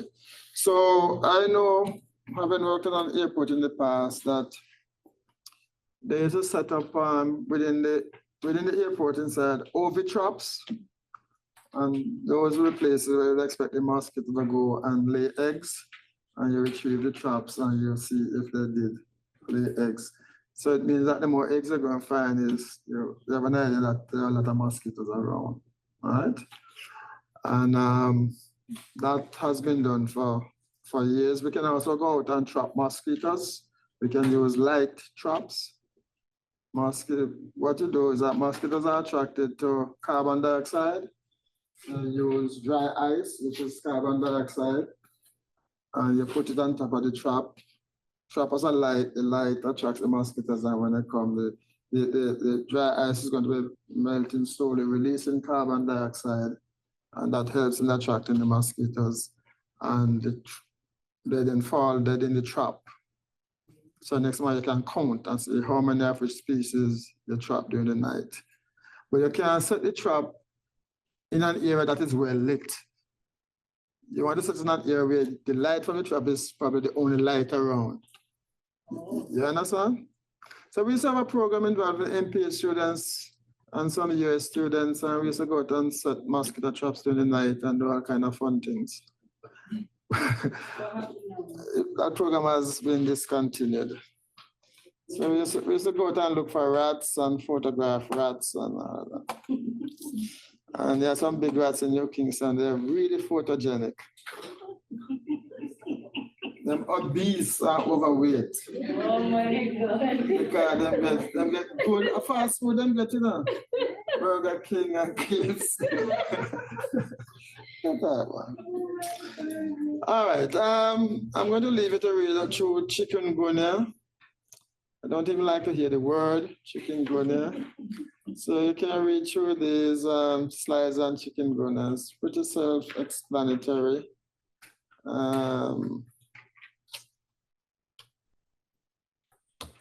And that is that. So let me just turn quickly to where we can get Mr. Gentleman to just put up the other one quickly. Let's rush through it. One quick question, sir. Yeah. For the ladies indices, each parent is accountable to report on all three, or they choose just the Berthold, seeing that it's the most useful?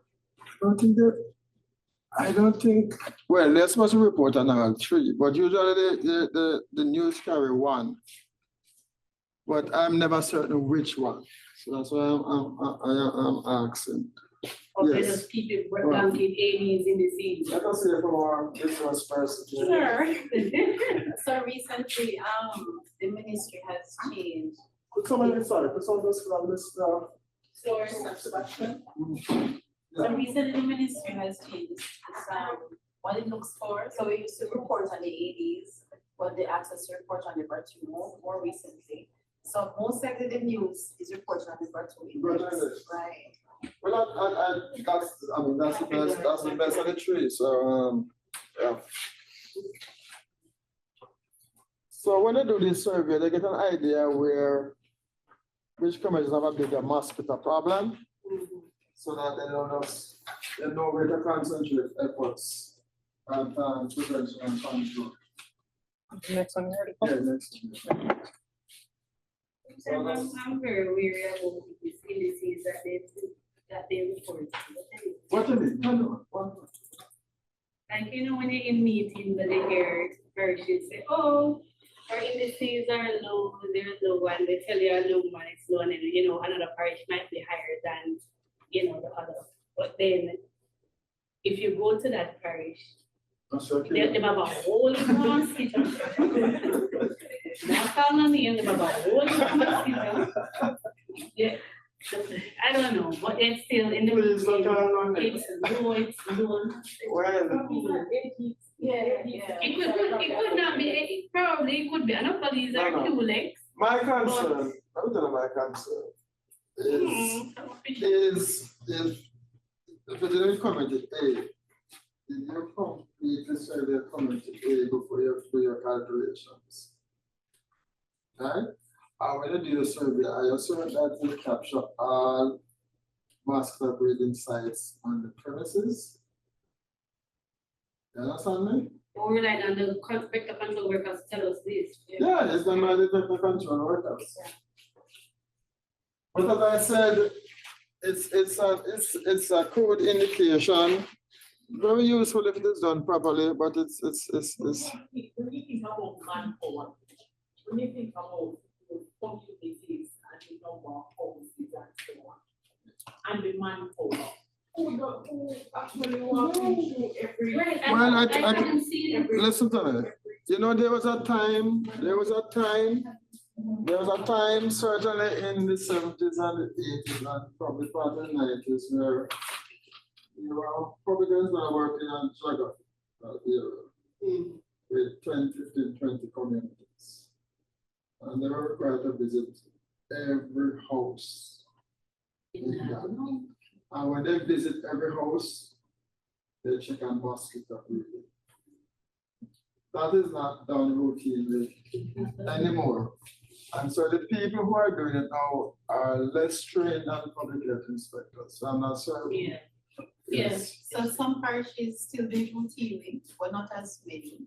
So the focus is more on food inspection. But in terms of the numbers, what the ministry has done is that they've been trying to hire additional vector control workers. So some parishes have already taken on a lot of vector control Some workers, as well. while others. So hire over 20 on. All right.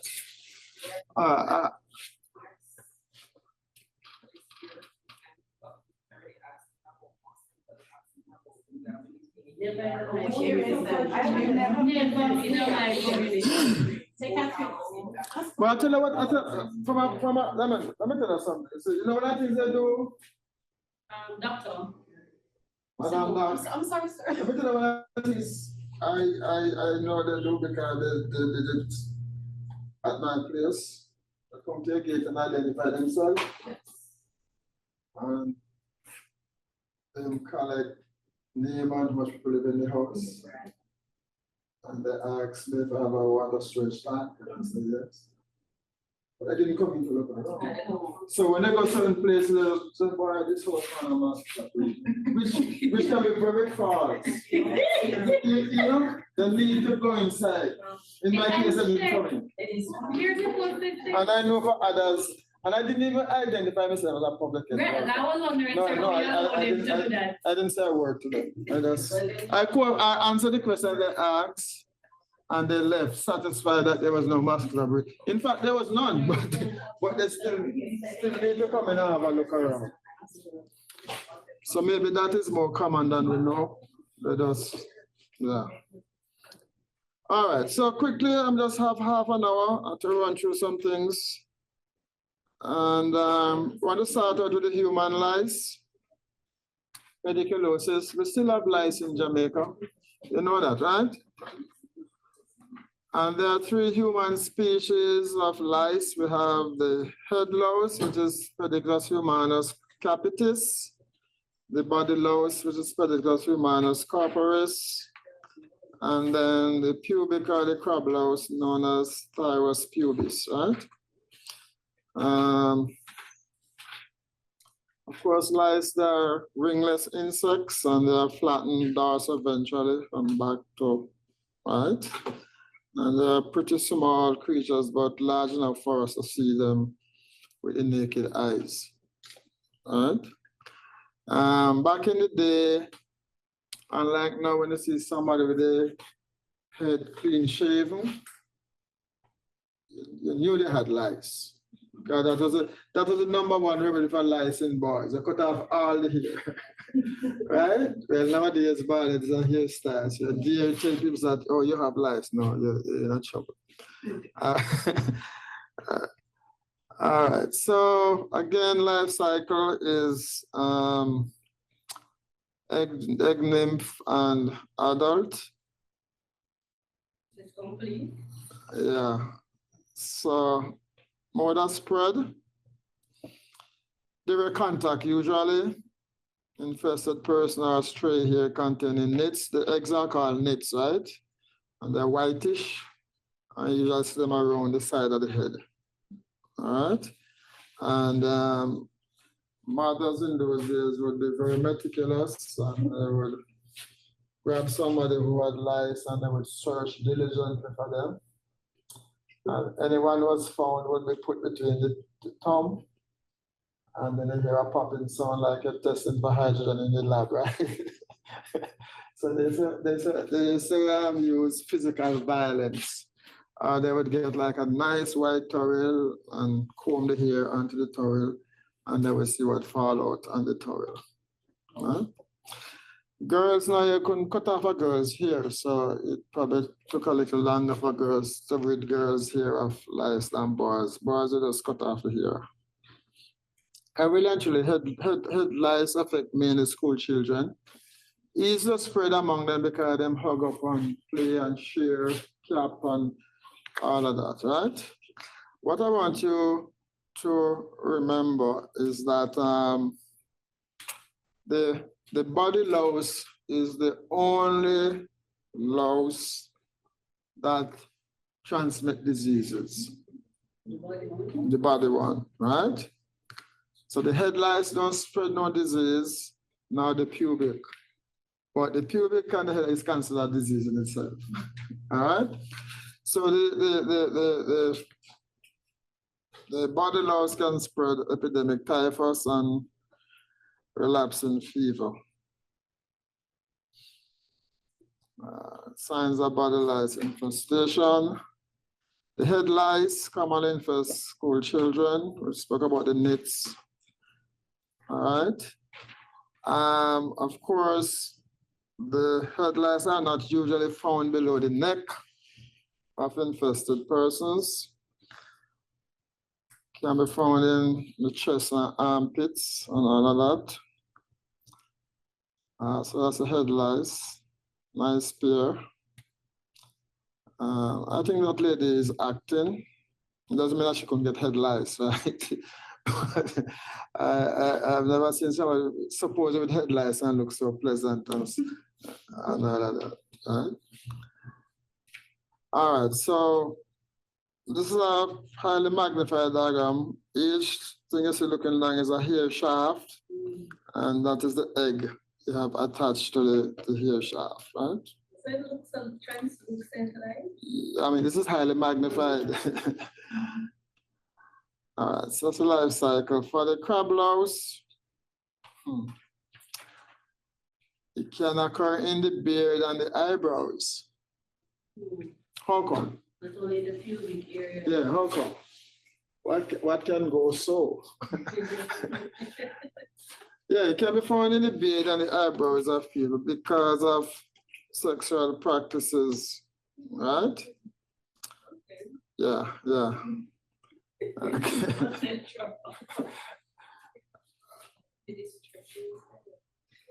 One thing that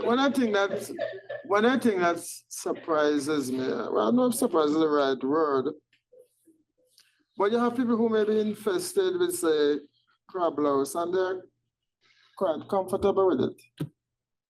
How is that though, sir? That's the point. That's the point I'm making, right? Comfortable with it. What's the biggest decrease? Why don't Huh? that the incidence has decreased? Listen, I don't know the true incidence, but come on. Really? I said, I'm going with scaly. Yeah, man, people, I would imagine that people with problems are more likely to go to the private physician than the public health authorities. But it is still reported in Jamaica, right? So let me understand. So I understand about the transmission part, but where the travelers come from in the first place? Oh, I don't know, it's arc. No, you know what I mean? Like, I mean, it's like people go to some bush or something, and then the travelers ends up in a pubic area and have sexual activity. No, Transmission. we as scientists don't believe in spontaneous generation. Right. Things are just Okay, appearing, yes. right? So my reference is Noah's Ark, because I was told everything was put in Noah's Ark. Some people are talking about something, everything. Sorry, taking it. No, not a joke. I'm not joking. No, but I mean, legitimately asking the question, right? No, I know, but I don't have a good answer for you.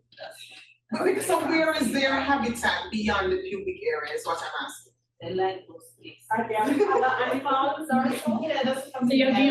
you buy something and then. Yes. So let me ask you a question. So why are you more interested in the pubic than the head? Where the head one come from? But it's the same question.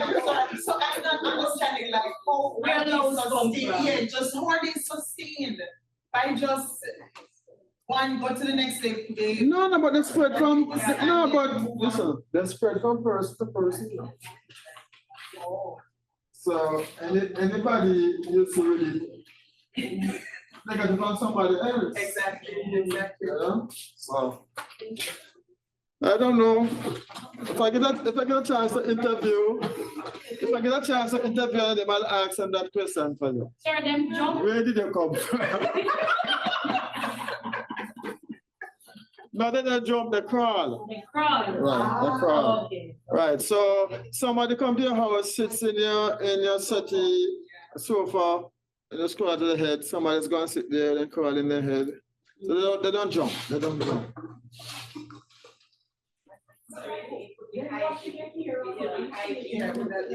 It is not necessarily to hygiene. Anybody can get head lice. No, I mean, the travelers. Well, hygiene. I think that is hygiene, but if you have those things, then most of them I should report it, right? Well, I don't know. Well, anytime you talk, I'll answer the question for you. It's a good question. All right, so pubic lice do not transmit disease. Remember, it's only the body loss that transmit disease, right? All right, so there are some serious points I want you to note here. Pubic lice on the head, whether it be eyelash or eyebrows of a child, may be an indication of sexual exposure or abuse, right? And secondly, persons infested with pubic lice should be evaluated for other sexually transmitted diseases. At the same time, they're getting pubic lice, they could be getting HIV or something else, right?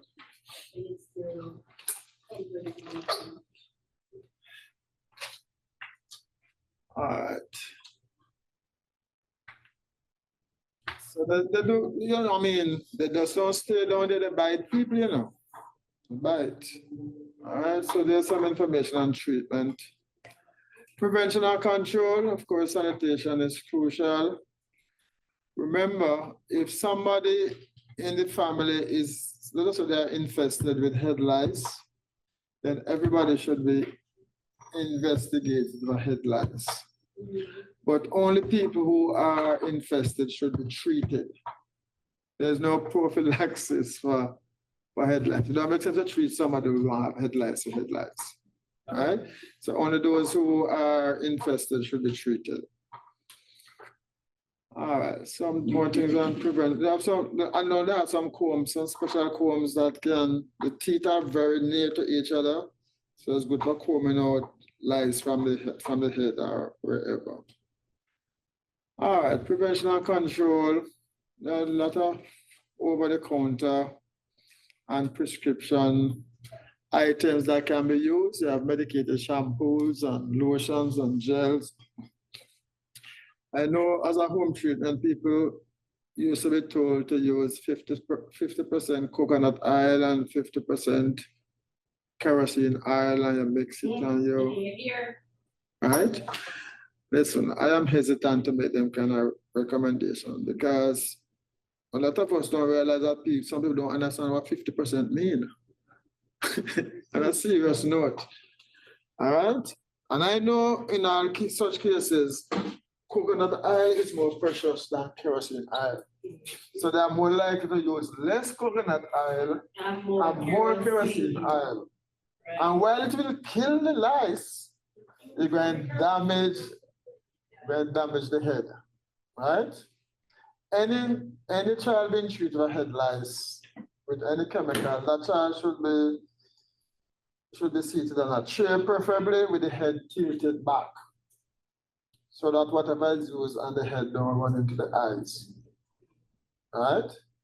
So I prefer to tell people, go to your health center or go to your doctor. I'm not recommending no home remedy. All right, let's talk a little about bed bugs. Cymex lectularius. Now, surprisingly, bed bug is classified as a pest and not as a vector because there's no known disease that is associated with bed bugs, and I'm kind of surprised. Chink, yeah, Aedes chink, yeah, Aedes chink. They're still around. Yeah. I know, for example, for a fact that in the United States, every state have a big problem with bed bugs, and they're on the university dorms, the five-star hotels, all the posh places. So don't think it's only poorly sanitized place to find bed bug. No, because you know what happened? Bed bug has been spreading globally because of international travel. People move from country to country with bed bug in their suitcase and don't know. All right, so when you go to a hotel, no matter how tired you are, take a minute and look around. Put your suitcase in the bath. All right? Bath? Yeah, don't put it on the floor. It's a dark area. I'll put it in our area. The bath is usually white, and you can't see what is there. Lift up the mattress, and look. It's serious things. Be serious with a five-star hotel or not. Because some of those places are only artificially cleaned. People work as clean as that growers, you know. And take it up on the room. They take it up on the room. So right now, it's international travel is a leading cause for the spread of bed bugs. I was at the hotel, one time working as a guest services, like even at the first year of med school, we get our own day summer break. And this lady came to guest services complaining that she just booked in the hotel, and maybe, to be honest, she have bites everywhere. And she adamant that is bed bug. When you're working at guest services, so you can't admit to it. So they were like, oh, they're not sure about that, and they don't have those issues, and the woman adamant, and when she didn't have any pictures to say, somebody put the bed here, this is the bed bug. But she went to her bed and she got up and she's white. So oh my God. she had all those red spots, and it was Bed bug. very interesting. Yeah. All right, so let me just finish off this bed bug part here. So they feed mainly at nights, and you know they're usually pale brown, but after they take a meal and fully engorge, they look red brown, and then their movement slow because they're so full that they don't move so fast again. So one of the signs you can find is that you wake up in the morning and boy, it's a lot of blood on your sheet. And you know, so boy, based on the amount of blood, I couldn't mosquito that, right? It could be a sign that bed bug is there because they feed at night. right? And they said that they probably have some anesthetic that when when they inject you, you feel no pain. If they live long? Yes, very long. Yeah, 1 year. yeah, because they're usually in a place where nobody's going to trouble them that much. So they like to stay in close contact with each other, but they like to hide behind somewhere. Wallpaper, the creases of your mattress and furniture, paint behind paintings, cracks of walls. That's where they like to hide. And feeding, right? So they inject a small amount of saliva. And then feed 5 to 10 minutes. How much blood them taking in 5 to 10 minutes? Yeah. Signs of infestation, spotting or staining in areas where they live. Red spots of blood on bed sheets. Sometimes the eggs and the eggshells, molten skin. And where there's a heavy infestation, you get a sweet, sickly smell. And they said that it is something they emit for communication purposes, but it's smell bad. And this research found that these are the usual places they like to hide: back spring, frame, headboard, baseboard, couch, chair, nightstand, dresser, wall, ceiling, mattress, etc. And these are some real bedbug bites. So the lady hand look anything like this?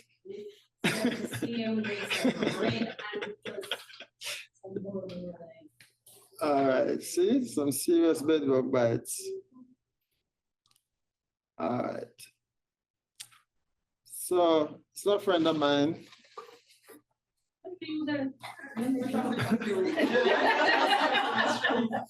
All right. I have a friend, he's not retired, but he was the deputy director of a Toronto Public Health. And for a black man to be deputy director of Toronto Public Health, he says something about my friend, right? He's not retired, he's going to get some national award later this month from the Jamaican government for his work in the diaspora. I don't know if you've ever heard of Sylvanus Thompson. Dr. Sylvanus Thompson of Montego Bay fame. He worked at the health department in Montego Bay for many years. Anyway, so I went to a conference, I stayed with him, and he worked there, so we went there, right? So I was interested to learn about their bedbug program because a big problem bedbug in Toronto, right? So it's a posh apartment building in Toronto. You'd never think that bedbug in that pretty building, right? So we went to visit this building and we were told that the gentleman that had the problem was in room 311. So I went to room 311. I saw what appeared to be a emaciated white elderly male. Because when I look around and see them at a bedroom in that place, so then bite him and suck out every blood out of him. So yeah, so he was really emaciated, right? So of course, I think that is my hand. We were had to put on gloves and we started to lift up mattress and everything. So you're brave, you have on your watch still. Yeah. No man, maybe the bedbug need to know the times. So this, after we take off the top part, this was like the board below. So all the white things looking are shells and eggs and everything there. And here you can actually see some bed, there's a bed bug there. So the man he was the equivalent of what we would call an indigent in Jamaica. So he was there, but the city was paying for just accommodation. They were responsible for him. Okay. So I didn't photograph him because I didn't think that was the right thing to do. Right. But he was in a bad shape. So this one we took, when I say I went to another public health inspector from Toronto Public Health. They had to clear out and destroy every furniture in the room. destroy, right? And apply to treatment twice. Because sometimes when you spray for the bed bug, those in the crevices don't get a lethal dose. So they like cockroaches, so they will come out after. So you have to go back and spray them to catch them. And that was what was done. And that was the story of the bed bugs. So we said bed bugs are not vectors of any human disease, but they cause a great deal of discomfort and distress. So they bite you, you lose sleep. You can become allergic to some of the bites, so you itch, which may become inflamed. You end up with secondary infection and all of that. So it's a sad sight when you see somebody living with bed bugs. We have had, since I'm working here, we have had reports of bed bug in a particular ward at the university hospital. People take bed bugs to hospital with them, and people take bed bugs from hospital back home with them, right? So we still have the problem, but it's not as common as it used to be, you know? Generally speaking, sanitation has improved. People are more aware of those things. There are less hiding places in homes. Can you remember those back in those days? You know about Watland Dab? People used to make their walls from bamboo and use newspaper and starch to fill out the cracks and the crevices, and that provided a lot of hiding places for things like bed bug. Nowadays, people have smooth walls, so it's hard for a bed bug to live in certain places and not be seen. Right? So the system has improved a lot, but we still have bed bugs around. So you need to determine the location and extent of the infestation, and you apply pyrethrum-based insecticides to cracks and all of that. In some cases, I remove bedding and remove the insects physically. I call it physical violence. But it can be a serious problem, as I found out at that very posh apartment buildings. So I don't have time to look at fleas. Next time we meet, I'll probably take a few minutes to talk about fleas and rats and mice, because very important. All right, so I'm gonna stop here to facilitate the two discussions. So group 6 is going to present group 5, and then group 7 is going to present group 6, right? And then we have one more presentation after this evening where group,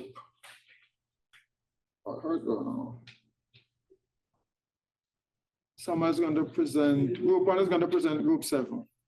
Right, yeah, group 1 is going to present group 7. So can we have group 6? Have you sent on the things for group 1 yet? When is your next class? Next week? We have class next week, right? So I should have sent it off already. No, I have not sent it off, right? But I'm going to send it off. I'm going to send it off, maybe later when I get home.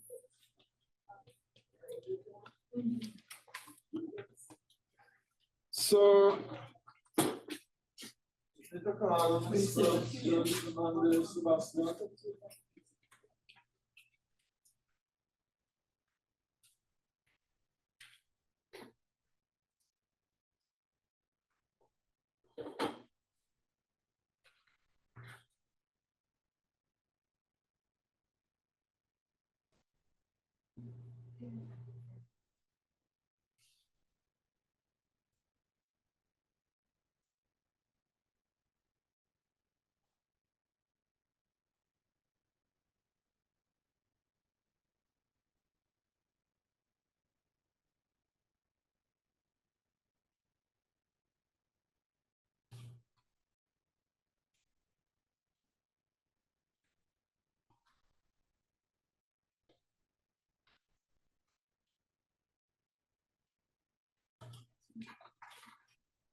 Try sharing the screen now.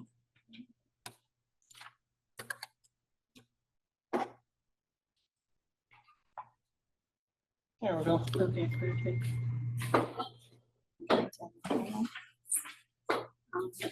Makito, you can turn off the light, please. All right, so good afternoon, everyone.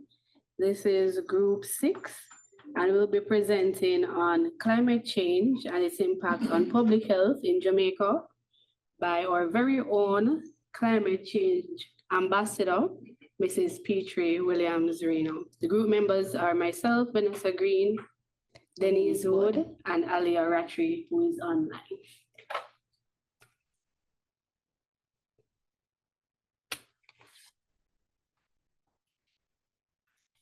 All right, so for the objectives, we'll be doing a summary of the issue brief by Petrie, a response to the question, stakeholders' involvement, and our references.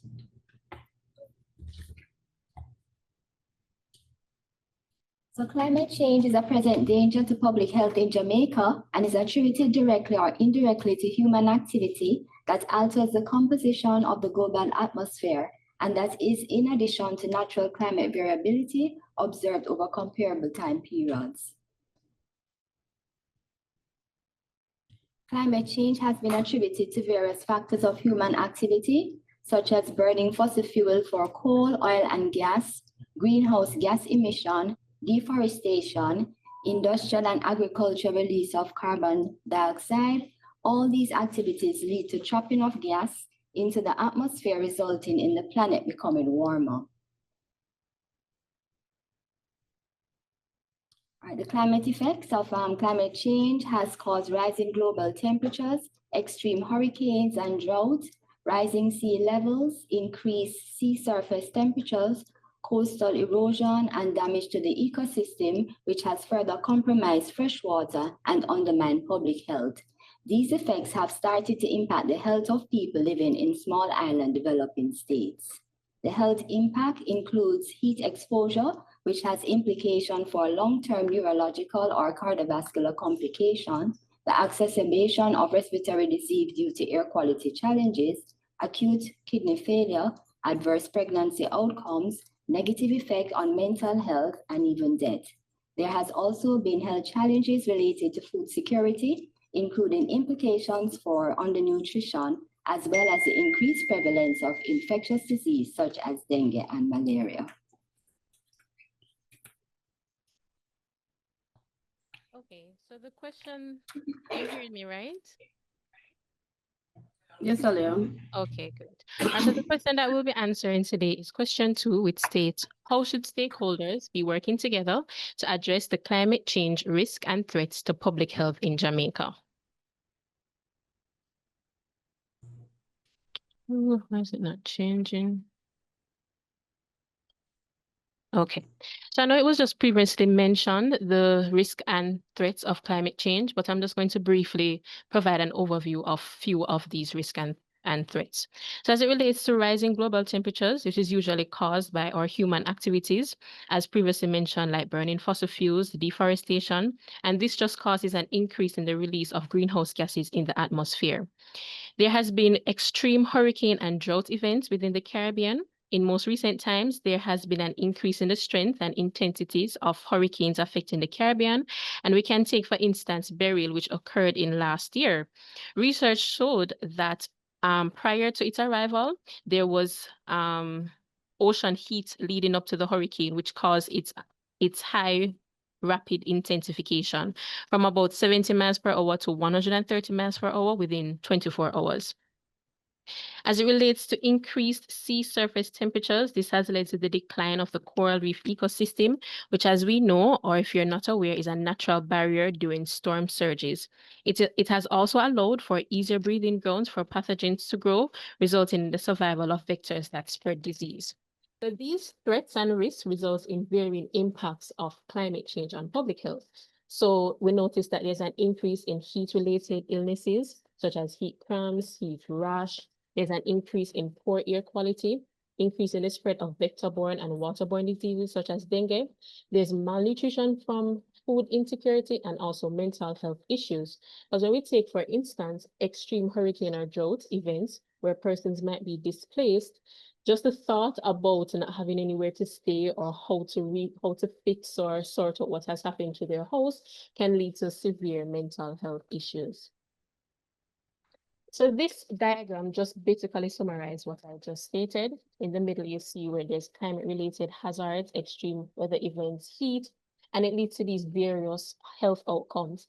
Mortality from extreme weather conditions, heat-related illnesses, respiratory illnesses, zoonoses. I'm not sure if you've seen recently in the news where they're talking about increased cases or just for persons to be aware about the leptospirosis cases that might be on the rise in, I think it was Westmoreland, due to the that occurred recently. So just briefing persons on what to do in the event.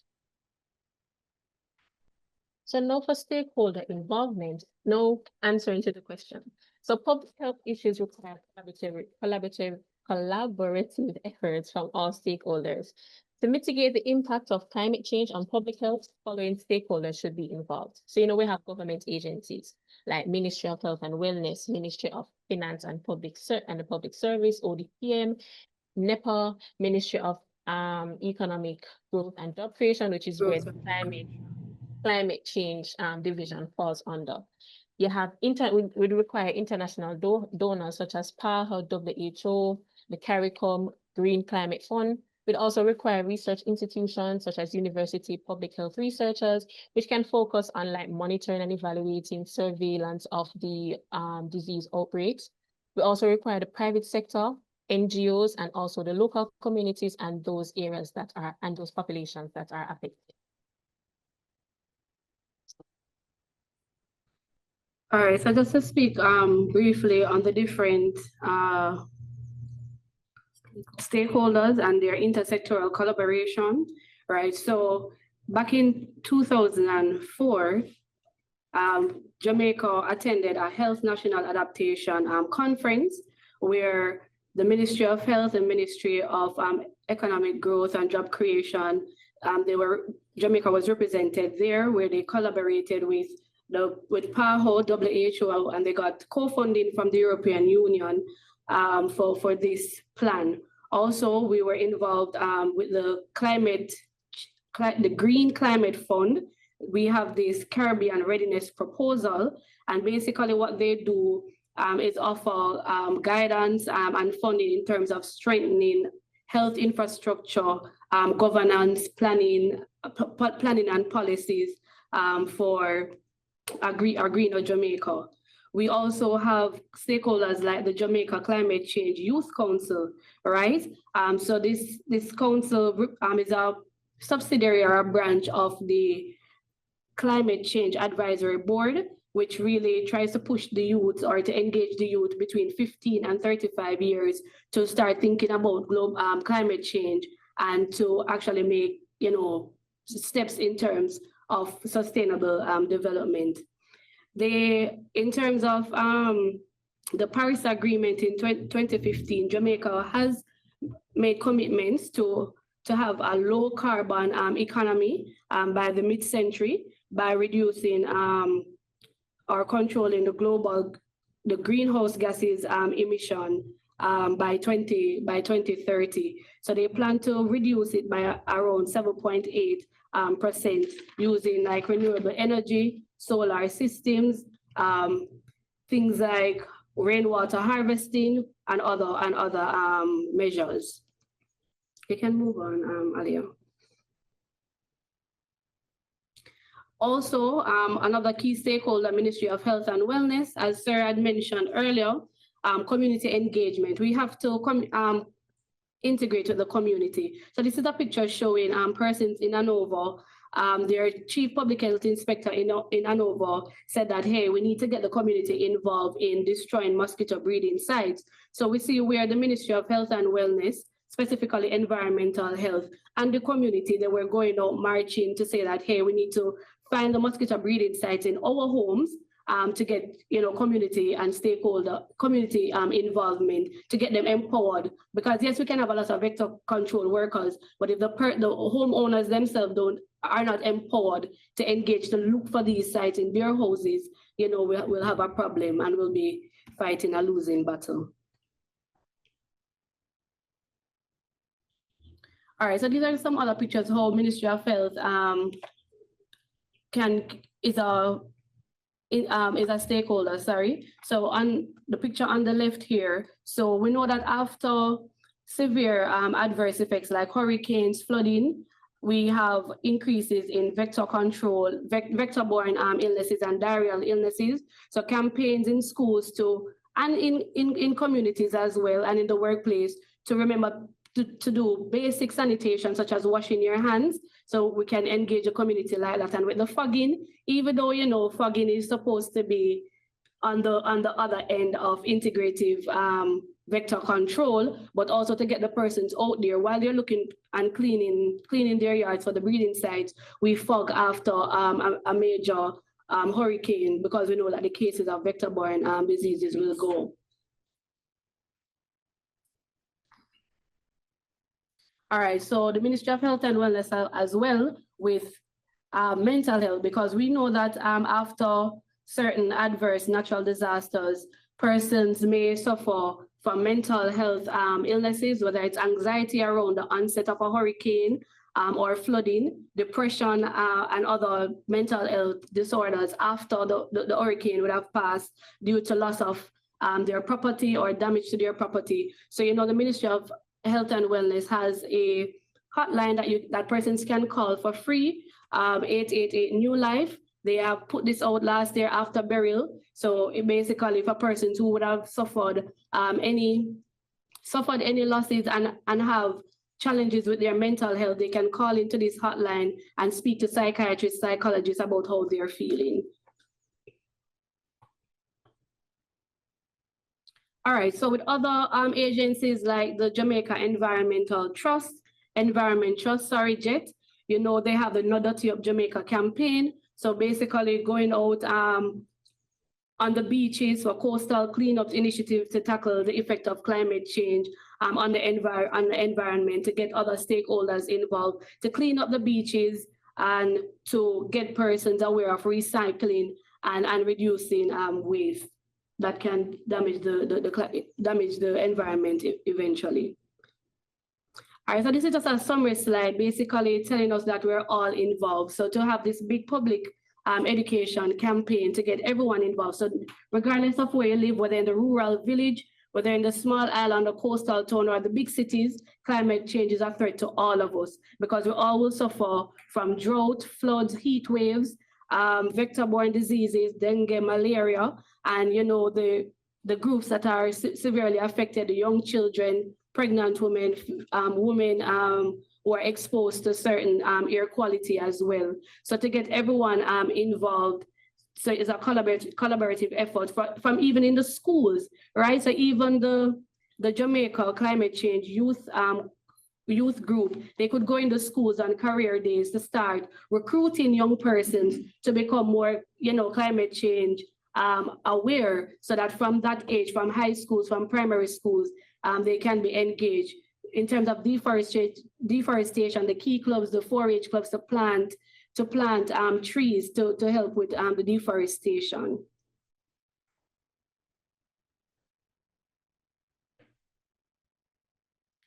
All right, so in terms of strengthening surveillance systems, so we know for outbreak detections, we have in public health, we have surveillance system. So once there are cases of persons coming in with symptoms of dengue, malaria, diarrheal diseases, we have a system in place, syndromic surveillance. So to, remind the doctors and nurses, capacity building.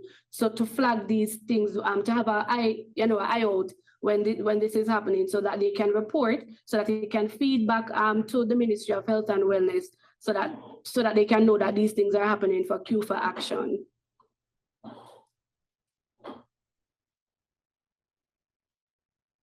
Next slide. All right, so in conclusion, addressing climate change and necessitates active multi-sectoral collaboration with all stakeholders, whether it's from ministry, private sectors, NGOs, the community, which is a big stakeholder as well, so that its impacts are far-reaching and can affect every sector in the society. So the origins of climate change are deeply rooted in human activities, right? So the things that we use for the greenhouse gases and all of that, the traffic, the things that affects air quality, garbage disposal, the use of not recycling the plastic bottles there and all of that. So for us to increase awareness now with the individual collective actions, we're able to read a broader community so that we have better environmental outcomes. So given that the National Climate Plan is relatively recent, what we've realized in this research that there are a lot of plans. We are not short on policies and plans, but really the enforcement of it. So there is something called the UNCUT. It's called UNCUT. This series put out by the Ministry of Economic Growth and Job Creation, UNCUT Conversations on Climate Change, right? Where a lot of sectors come together where they can have information sharing. They have these series like every week. They have these series where persons from climate change and other sectors come in. They can speak about what is happening and what are the strategies to move forward. So all of those things come together can help us to have a greener Jamaica with a low carbon footprint.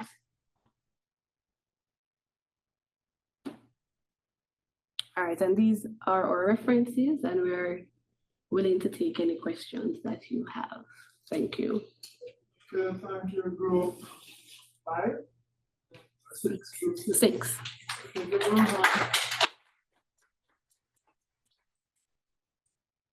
Any comments or questions for group 6?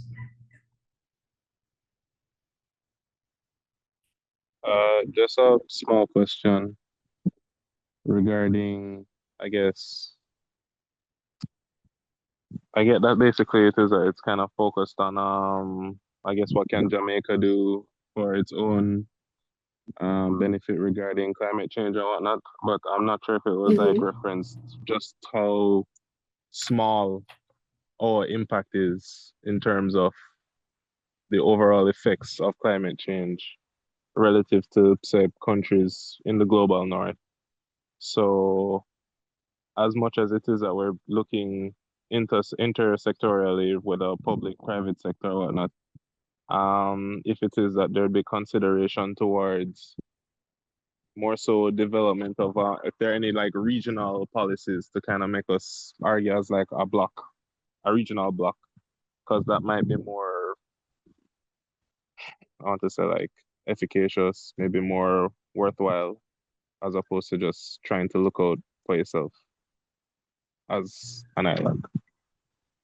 Okay, I understand what you're saying, Daniel, but with the plan, so for example, at the conference that they went to, it's not only Jamaica, other small island development states were there, and each country would have their targets. So even under the Paris Agreement that I mentioned in 2015, it's a legally binding, global legally binding step where each country would have their unique or their own target that is targeted to them to reduce their global, their greenhouse gases emissions, for example.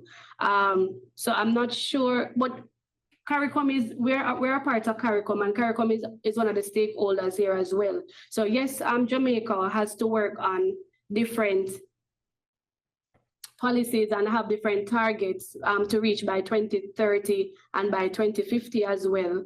But we are a part of the Caribbean, so they too have their targets. I'm not sure if I'm answering your question correctly, but we as a country have our things to work towards. But then as a Caribbean, there are certain things that each country has to put towards as well for the overall target. Yeah. Just a small point regarding the legally binding part of the document. Regarding the Paris Agreement, the issue with those agreements in general is just that even though it is that you sign on to it, there is no mechanism for you to enforce any kind of sanctions if it is that you do not That's true. meet your target That's true. goals, which is why it is that the US was able to unilaterally pull out like that, and nothing could really That's true. be done about it. So, yeah. I agree. So maybe if we could consider like globally doing sanctions, that would be great. I agree that, yeah. Any other comment or question from group 6? I suppose to the point that Daniel raised, but which Doc was responding to.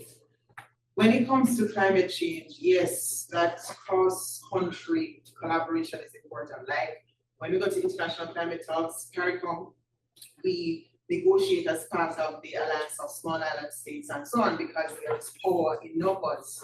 But what you're finding increasingly at the level of these international arrangements is that they're not moving at the pace that we need them to move at.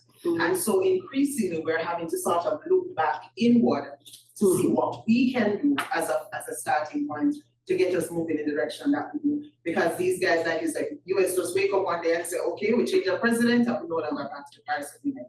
And that leaves small island states like Jamaica in the lurch. And so yes, that global collab is key, but it's also super important for us to be doing our things on the ground. Right. Okay. And what I've found, So right. we may not be able to change climate change per se, but how well are we able to cope with the changes that are happening? Right. Because what I've found too, what Jamaica is doing, well, small steps, they know they're doing, I'm trying to go with the solar panels, they're doing tax exemptions for persons who bring in solar for renewable energy. You know, they have strategic public-private partnerships. You know, they have they're looking into other sources, you know, like with Wigton wind farms. You know, the other day they put out an IPO for persons to buy into Wigton as a part of renewable energy, Paradise Park Solar Farm, 8 Rivers Energy Source, and so forth. So they're doing, you know, small little things here and there. They have Red Plus, I'm not sure if anybody knew about that, reducing emissions from deforestation and forest degradation. So they have, you know, little different agencies and policies to get to the bigger picture. But I guess it's more enforcement and more awareness.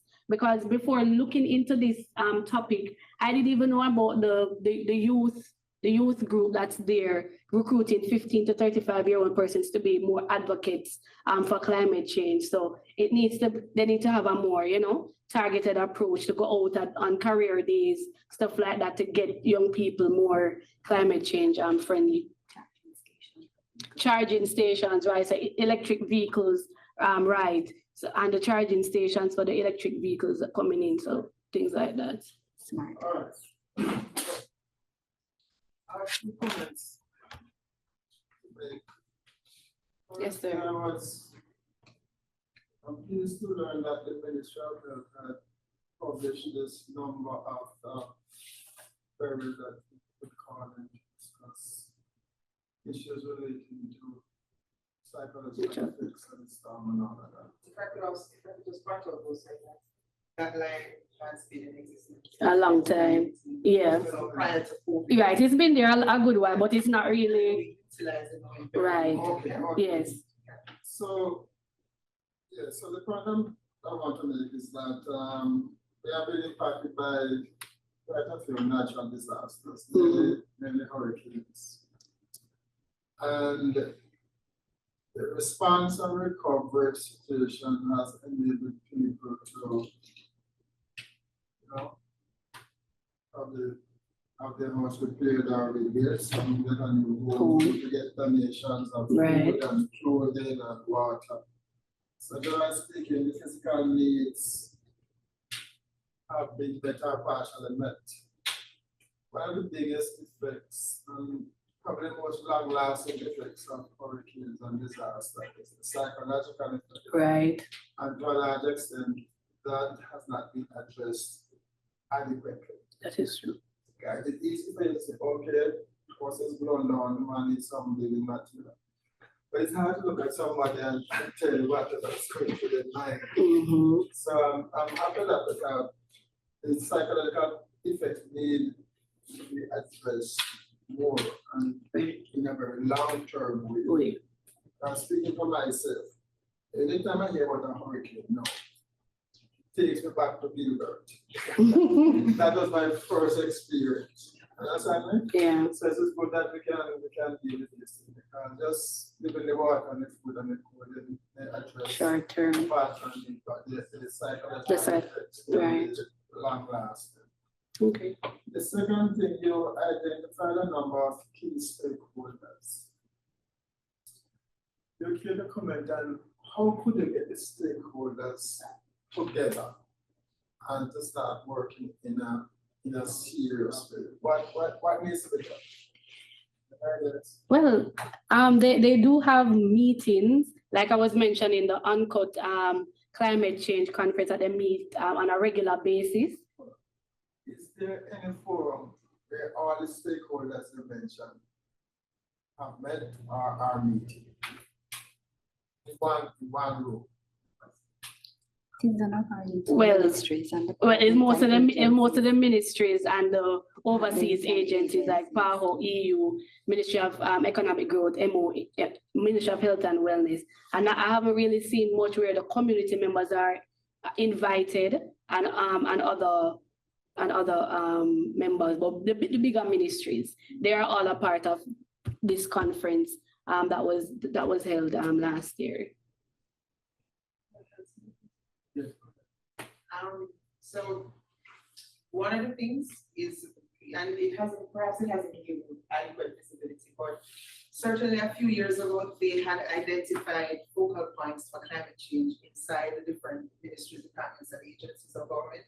And so to the extent that that could be re-energized, if it's not currently operational, I think that is an option that could be pursued, where the focal points are re-engaged, and then we can sort of have this kind of conversation. And then two, you talk about maybe local stakeholders that be super involved in the process. I'm aware that, and maybe it wasn't, I think it was on this year, but there is usually what you call a pre-COP and a post-COP meeting. Right. That's the International Climate Change Conference. Right. And usually, governments, the Ministry of Environment / Ministry of Economic Growth and Job Creation recently would get stakeholders together. Again, predominantly, like you're saying, from the ministries and so on, but usually there are a couple of NGO representatives involved in that space and members of academia, like Professor Michael Taylor from here on campus, and people are sort of exposed to some of the issues and get an opportunity to interrogate it. Again, just like you're proposing, you need more visibility on it and so on, so people can be aware and sort of more engaged and involved. But there are at least those two avenues.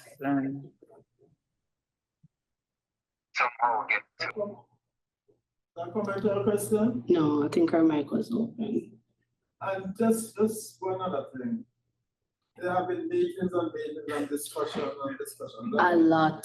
To what extent are these things reported so that we know what is going on? That's a good point. That is a good point. So you agree that there is a mechanism to inform us, the public, Of what happened, because I didn't know about it until really doing this research that, they had this meeting on the COP21 and COP26, them go to Scotland and talk about this, represent Jamaica. I didn't know about it until actually doing the research that they actually do have things in place, but the visibility, like, every child, every school should know about it or should be doing something that they know that it is a climate change group doing this. So, yeah. All right. All right, thank you, sir.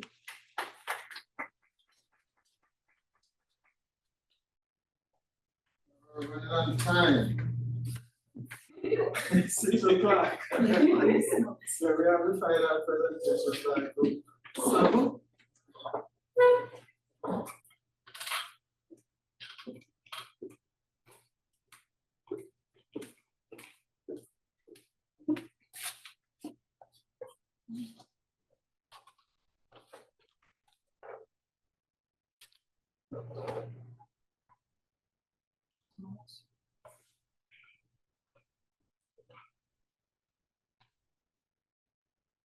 No.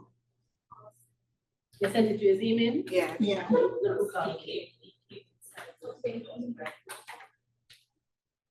You need him? Yes.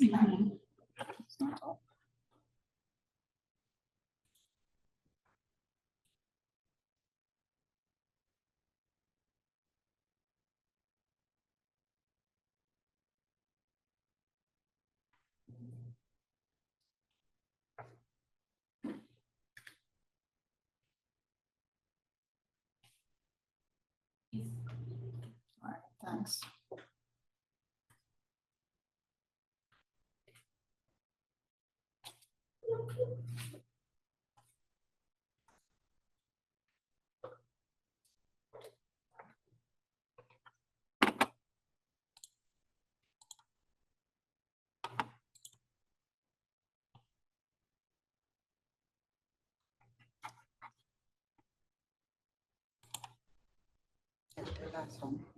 Yeah, that's it.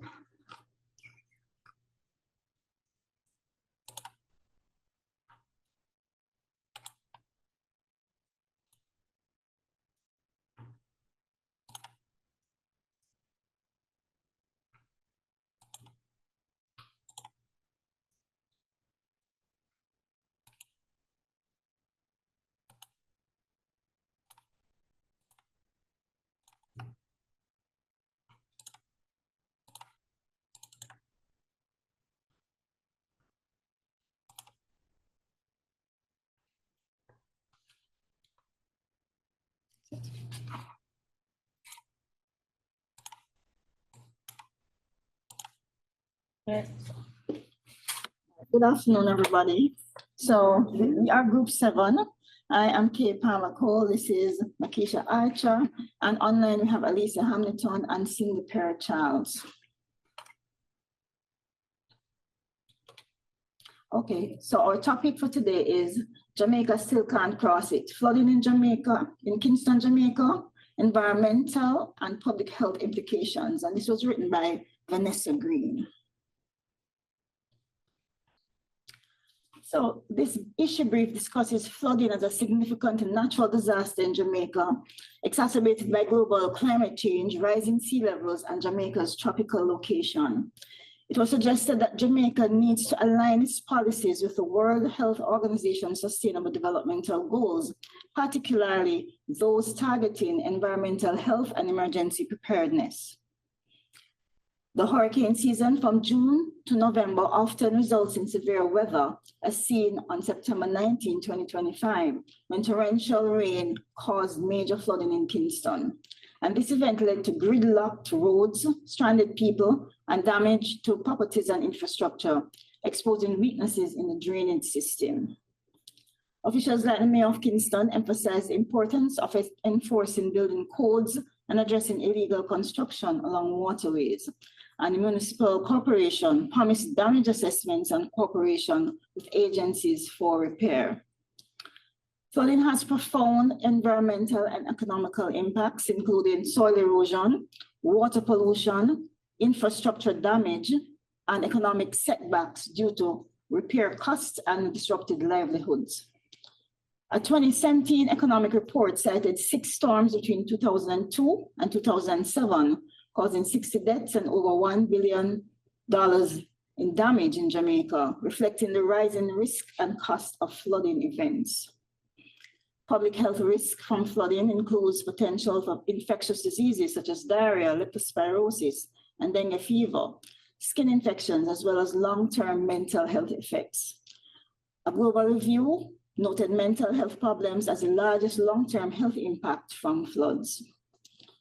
Solutions call for a coordinated multi-sector approach involving ministries responsible for economic growth, health, infrastructure, and environmental management.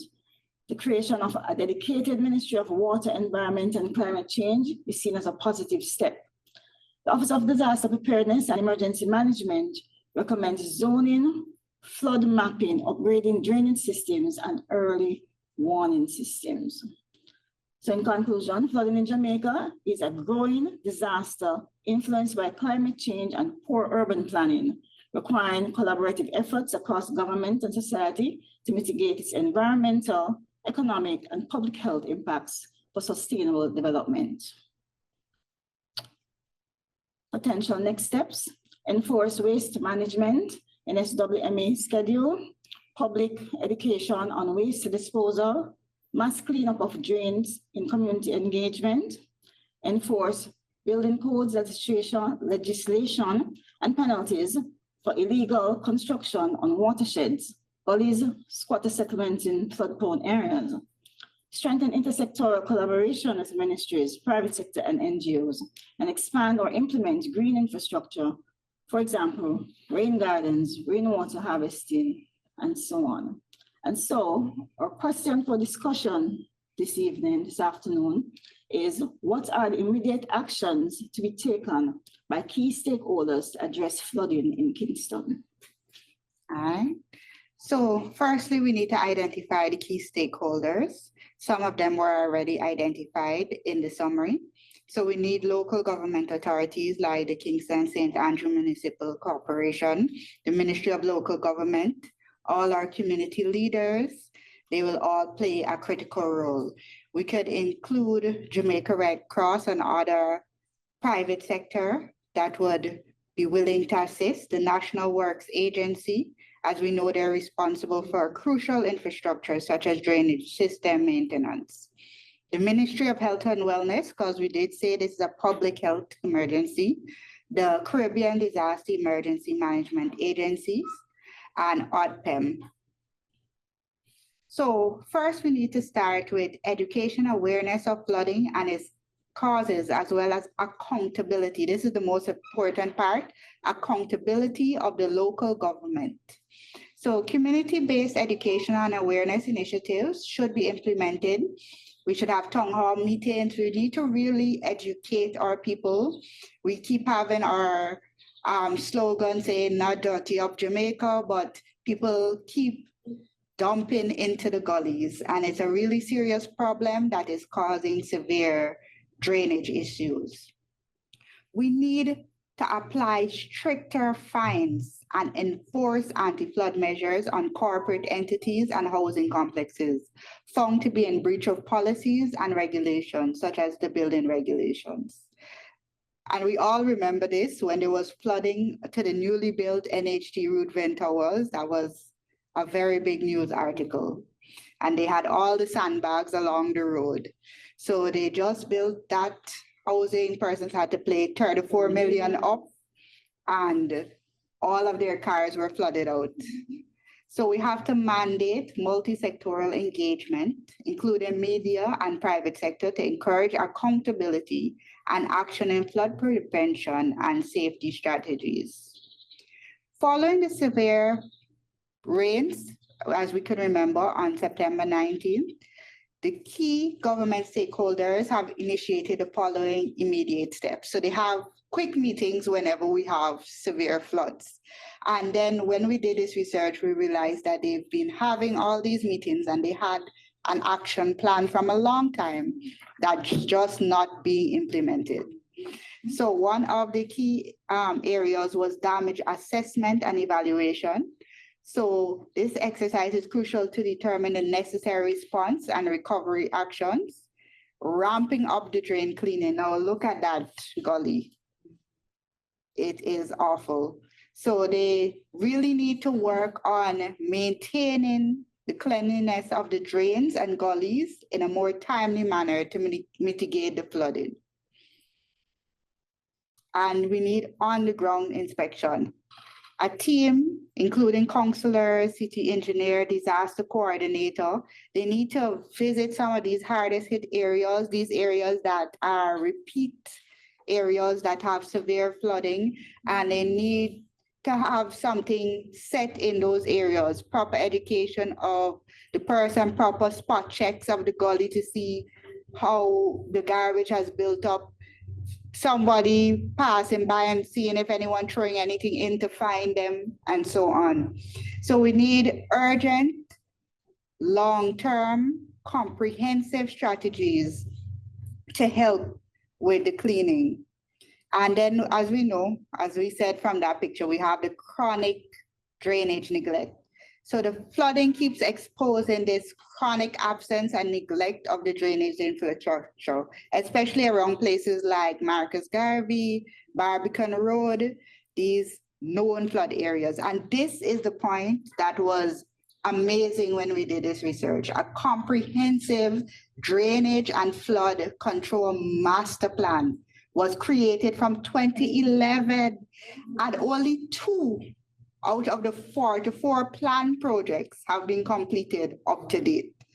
So at this point, it is Alicia online. Alicia, can you hear us? I'm here. Thank you. So she will continue from this point. Right. So, the question for this brief was like, what were the immediate steps to be taken to address the flooding in Kingston? But we realized that, from the research, even though we said accountability and ownership by community members and various other stakeholders in government that were previously identified would be essential to the immediate steps, one of the things is that we would also encourage the stakeholders to look at what infrastructure they've already put in place. And as mentioned before, that would be the comprehensive citywide master plan.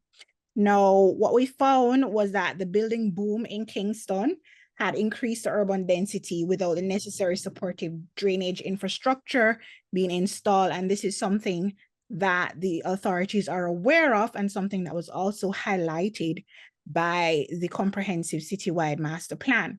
And so they came up with a couple of recommendations for Kingston and St. Andrew that would prioritize the flood control and drainage investments. Next slide, please. So the master plan was developed by the National Works Agency in collaboration with several international consultants. And it was basically a 25-year roadmap to systematically address the flooding in the Kingston metropolitan area. And it's a good question to ask ourselves tonight. This was developed in 2011, considering the building infrastructure that would have gone into developing Kingston and the metropolitan area. Since then, it would be a better first step, rather, to revise this plan and to see whether or not the various components are still relevant to the actual infrastructure we have today. So one of the things that they highlighted as well was the inadequate channel capacity, such as gullies and drains being too small to handle the volume of water from the heavy rainfall. Again, this is a pervasive issue, and that we would need relocation of persons to acquire space for widening of the drains, especially those located on the gullies, etc. Next slide, please. Siltation and blockages. This refers to the buildup of sediment, garbage which constricts the water flow, and therefore proper waste disposal facilities and frequency in collection can aid in reducing and building up and keeping the drains clean. And this actually highlights the need for collaboration, not just with the National Works Agency, but also with the solid waste management stakeholders. And then we also had the issue of poor drainage integration. Again, you have the new developments, the different road projects, which were not being done in a systematic order, and therefore leading to inadequate drainage being placed in the various areas that cannot support the density, the population density of the individuals within that area. Next slide, please. So they wanted to develop steps for the implementation of the long-term comprehensive drainage and flood control. And so one of the things were to look at the allocated and dedicated budgets to implement the long delayed drainage improvement projects across the metropolitan area. 2 was to integrate drainage into all projects, whether that be building projects, private or public sector, to allow for adequate drainage and flood control systems from the outset. And the third, and I think this is one of the most important things that they would have suggested, is to establish an independent oversight.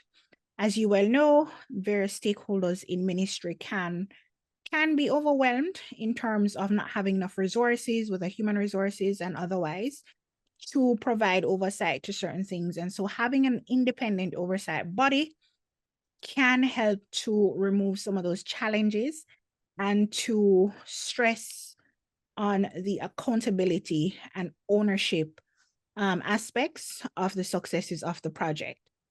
Next slide. I'm going to hand over to Cindy to wrap up with the conclusions here. Good night, everyone. So throughout the presentation, we would have found that there are consistent recommendations from engineers, disaster management experts, and media analysis, and it is clear. We first need political will, which is the government must treat the implementation of the master plan as a national priority, because having a plan from way back then and then only 2 out of 11 plans being implemented is not good reflection of government seeing this as a priority to combat the flooding. Because in 2025, we should have had other steps in place already to help combat this. It should not have been that major of a problem. Similar to major road projects, it requires a multi-administration commitment that transcends political cycles. Then we have phase and prioritize implementation. Instead of trying multi-year budget to complete the highest priority projects like this. And then you have the integrate drainage into all development. So the KSAMC and the NWA must enforce the requirement that all new major developments and road upgrades include comprehensive drainage impact studies and infrastructure for co-investment. Next slide, please. Other investment bodies, are crucial for ensuring accountability. So the Jamaica Institution for Engineers, JIE, as recommended in the search results, the JIE should be formally engaged to provide independent and technical oversight, ensuring that projects are built to the required engineer standards. So, sometimes where you have people passing things under the table, we need persons to enforce these legislations and building codes to keep it up to date. The public and the media, so continued pressure and scrutiny from citizens and the media are essential to hold a government promises made after a flood are not forgotten once the sun comes out. So in summary, we're saying that the immediate action is a coordinated, all hands on deck effort led by the MEJC and the NWA, funded by the Ministry of Finance and regulated by the KSAMC and driven by the political will of the OPM. Thank you, everyone. Thank you, everyone. Thank you, Guru. Are there any questions or comments related to the presentation?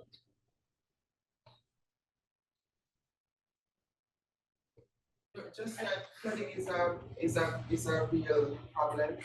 And I'm saying that from a personal standpoint. The recent floods we had, I live in Kingston, and our complex was flooded, and it's been a perennial problem. And somehow, even with all the talking and the writing to the MP and all of the things, there is no resolution of the matter. It's super frustrating. Is the flooding new? No, it's not new. That's what I'm saying.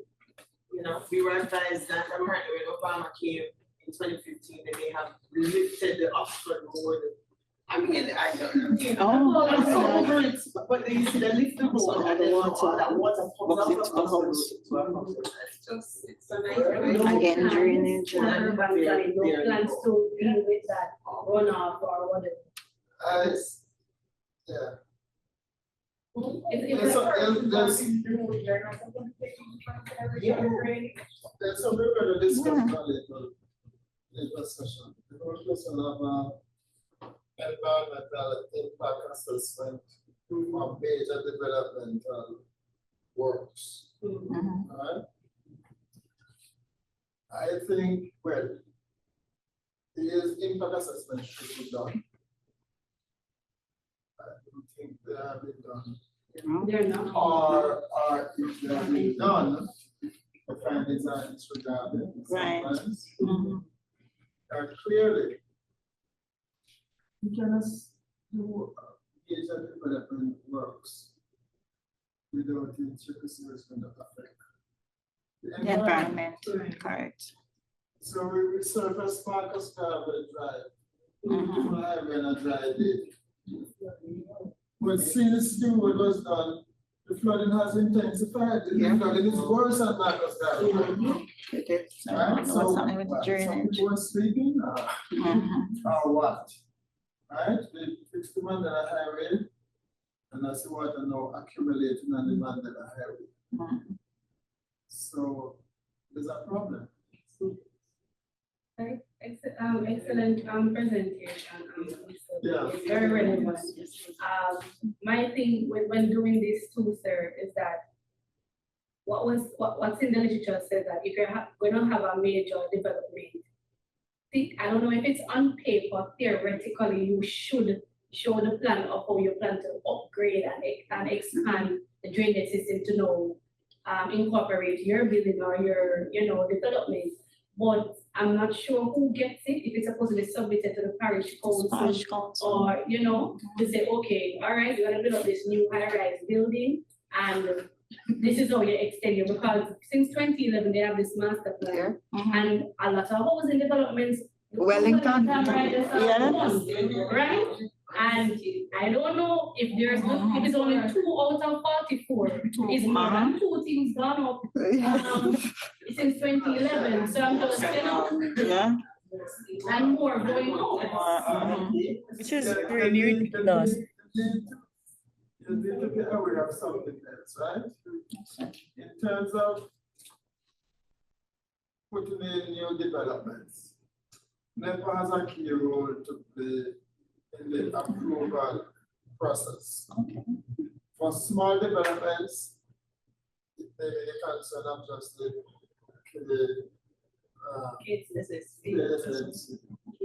but for large development, it's NEPA.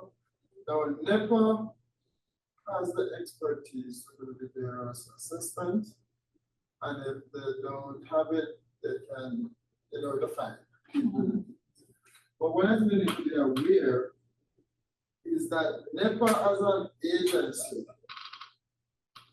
can decide not to approve a development. Right?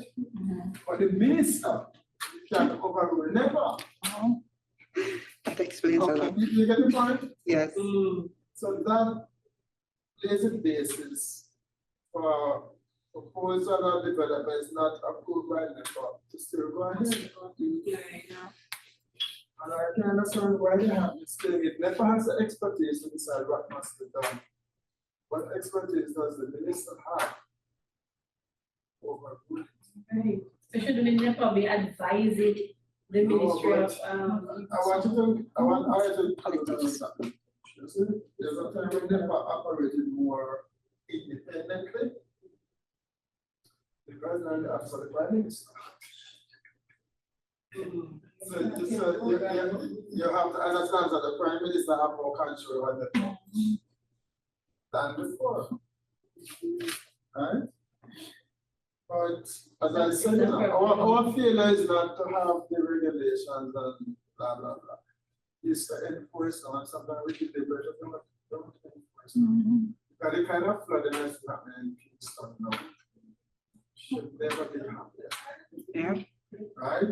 Because a The many cases, the flooding is new. Yeah. It has to do with what has been happening in the last 10, 15, 20 years. Right? So we short-sighted, we like to see the high-rise buildings. Of course, development is important, but it cannot take place while the environment suffers. You know? So we need to take a good look at that. Welcome development, but we need to protect the environment. The last thing to add, sir, I don't remember his name, is Morgan, the current minister, know that has to do with works and all of this. On September 19, he mentioned that, they're gonna do an assessment of, how much it will cost, and he showed some big millions, right? That approximately. We haven't heard, well, I haven't heard, I'm not sure if this team heard. All right, this is the damage assessment. This is what we're gonna start doing. What rain or fall today? Rain or fall tomorrow? I'm just saying, more rains are, it's raining more, so the flooding is going to be more. Somebody else are gonna flood out again. People are gonna get trapped and gridlocked. So, like, why is it so slow for you to come up? It's now October 8th, for you to say, all right, this is what is going to be done. Even though we know that immediate, it takes some time, but like certain immediate stuff. Get some tractors to say, all right, clear out this. I don't know. You're not Get the only people, and that's not get getting. MP to tell the people who just win, them still, some high mode or something to say, hey, we're gonna clean up this drain here and there. I agree with you, but the opposite happens sometimes. I see it after buried. Even a week, you better estimate of the cost. How could you assess that in a week? After major hurricane. How could you with that assessment that cost much money to do it? It's impossible to do this assessment. There was an announcement in August, that they were dispersing money to schools. So for burial recovery. And I'm like, but burial was last year. That's why 2025, August, you are dispersing money to schools. And school was open September. And schools are supposed to open Some schools not fully repaired it. That's why I never had one. Well, I'm saying to all of us, let us know it. They probably come from different disciplines that they're all doing that education. They all need to be aware of what is happening around us. And say what we can say something. Because some ridiculous things are happening. And get some explanations And we can't tell them say no make sense. You just have to bite it while they matter. well, I can't tell them whether there are some consequences, but you can't talk. But this is our country, and we should be free to talk. I'm black, they're good. Imagine you buy a house much money and wait for it and go home. Can't go home this evening. Once the water cycle reads, we pack off the compounds of it. Oh. Makes no sense. Right? I don't know. What is true this year is that the issue of graves, so far the discussions have been very revealing. Very. Yeah, a lot of research has done into the presentations, and I'm happy for that. I really like that. So I hope when we have the panel discussion, we're going to get people from ECHO, from solid waste, industrial health, very good. from water resources authority, and we're hoping to get JET. You know what I'm gonna say, sir? They can't comment at this time. And the preliminary data, so just you have to go back to, sir, I'm gonna be too many movies, and I have to just shake my head. But thank you, guys. So let's take time group 7, and we move forward to the next presentation on mathematics. But so far, so good. All right, so see you, Dr. Tuesday. Yes, sir. So So I mean, all the groups so far are 100% in environmental.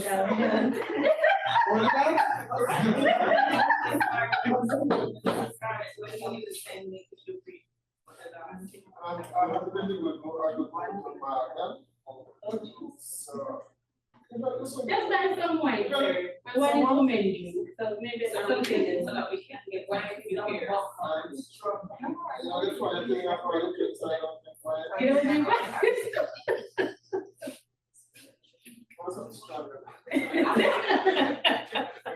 So, think like that, I'll go with that solution. Sorry.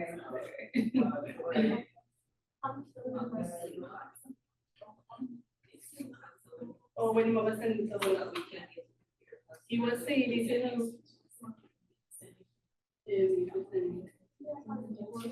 What's up?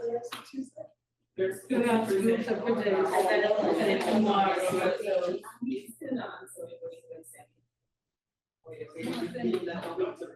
In probably send it tonight or.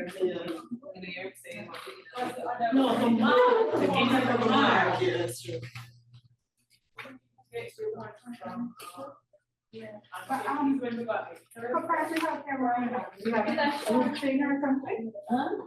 Cause I just saw like an email say something sorry. Also, maybe. Someone? Let's see, Margaret, before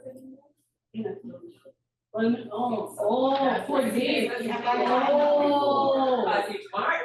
They send it all. Oh, that's okay. Well, that we need to get something to drink like this. Oh, I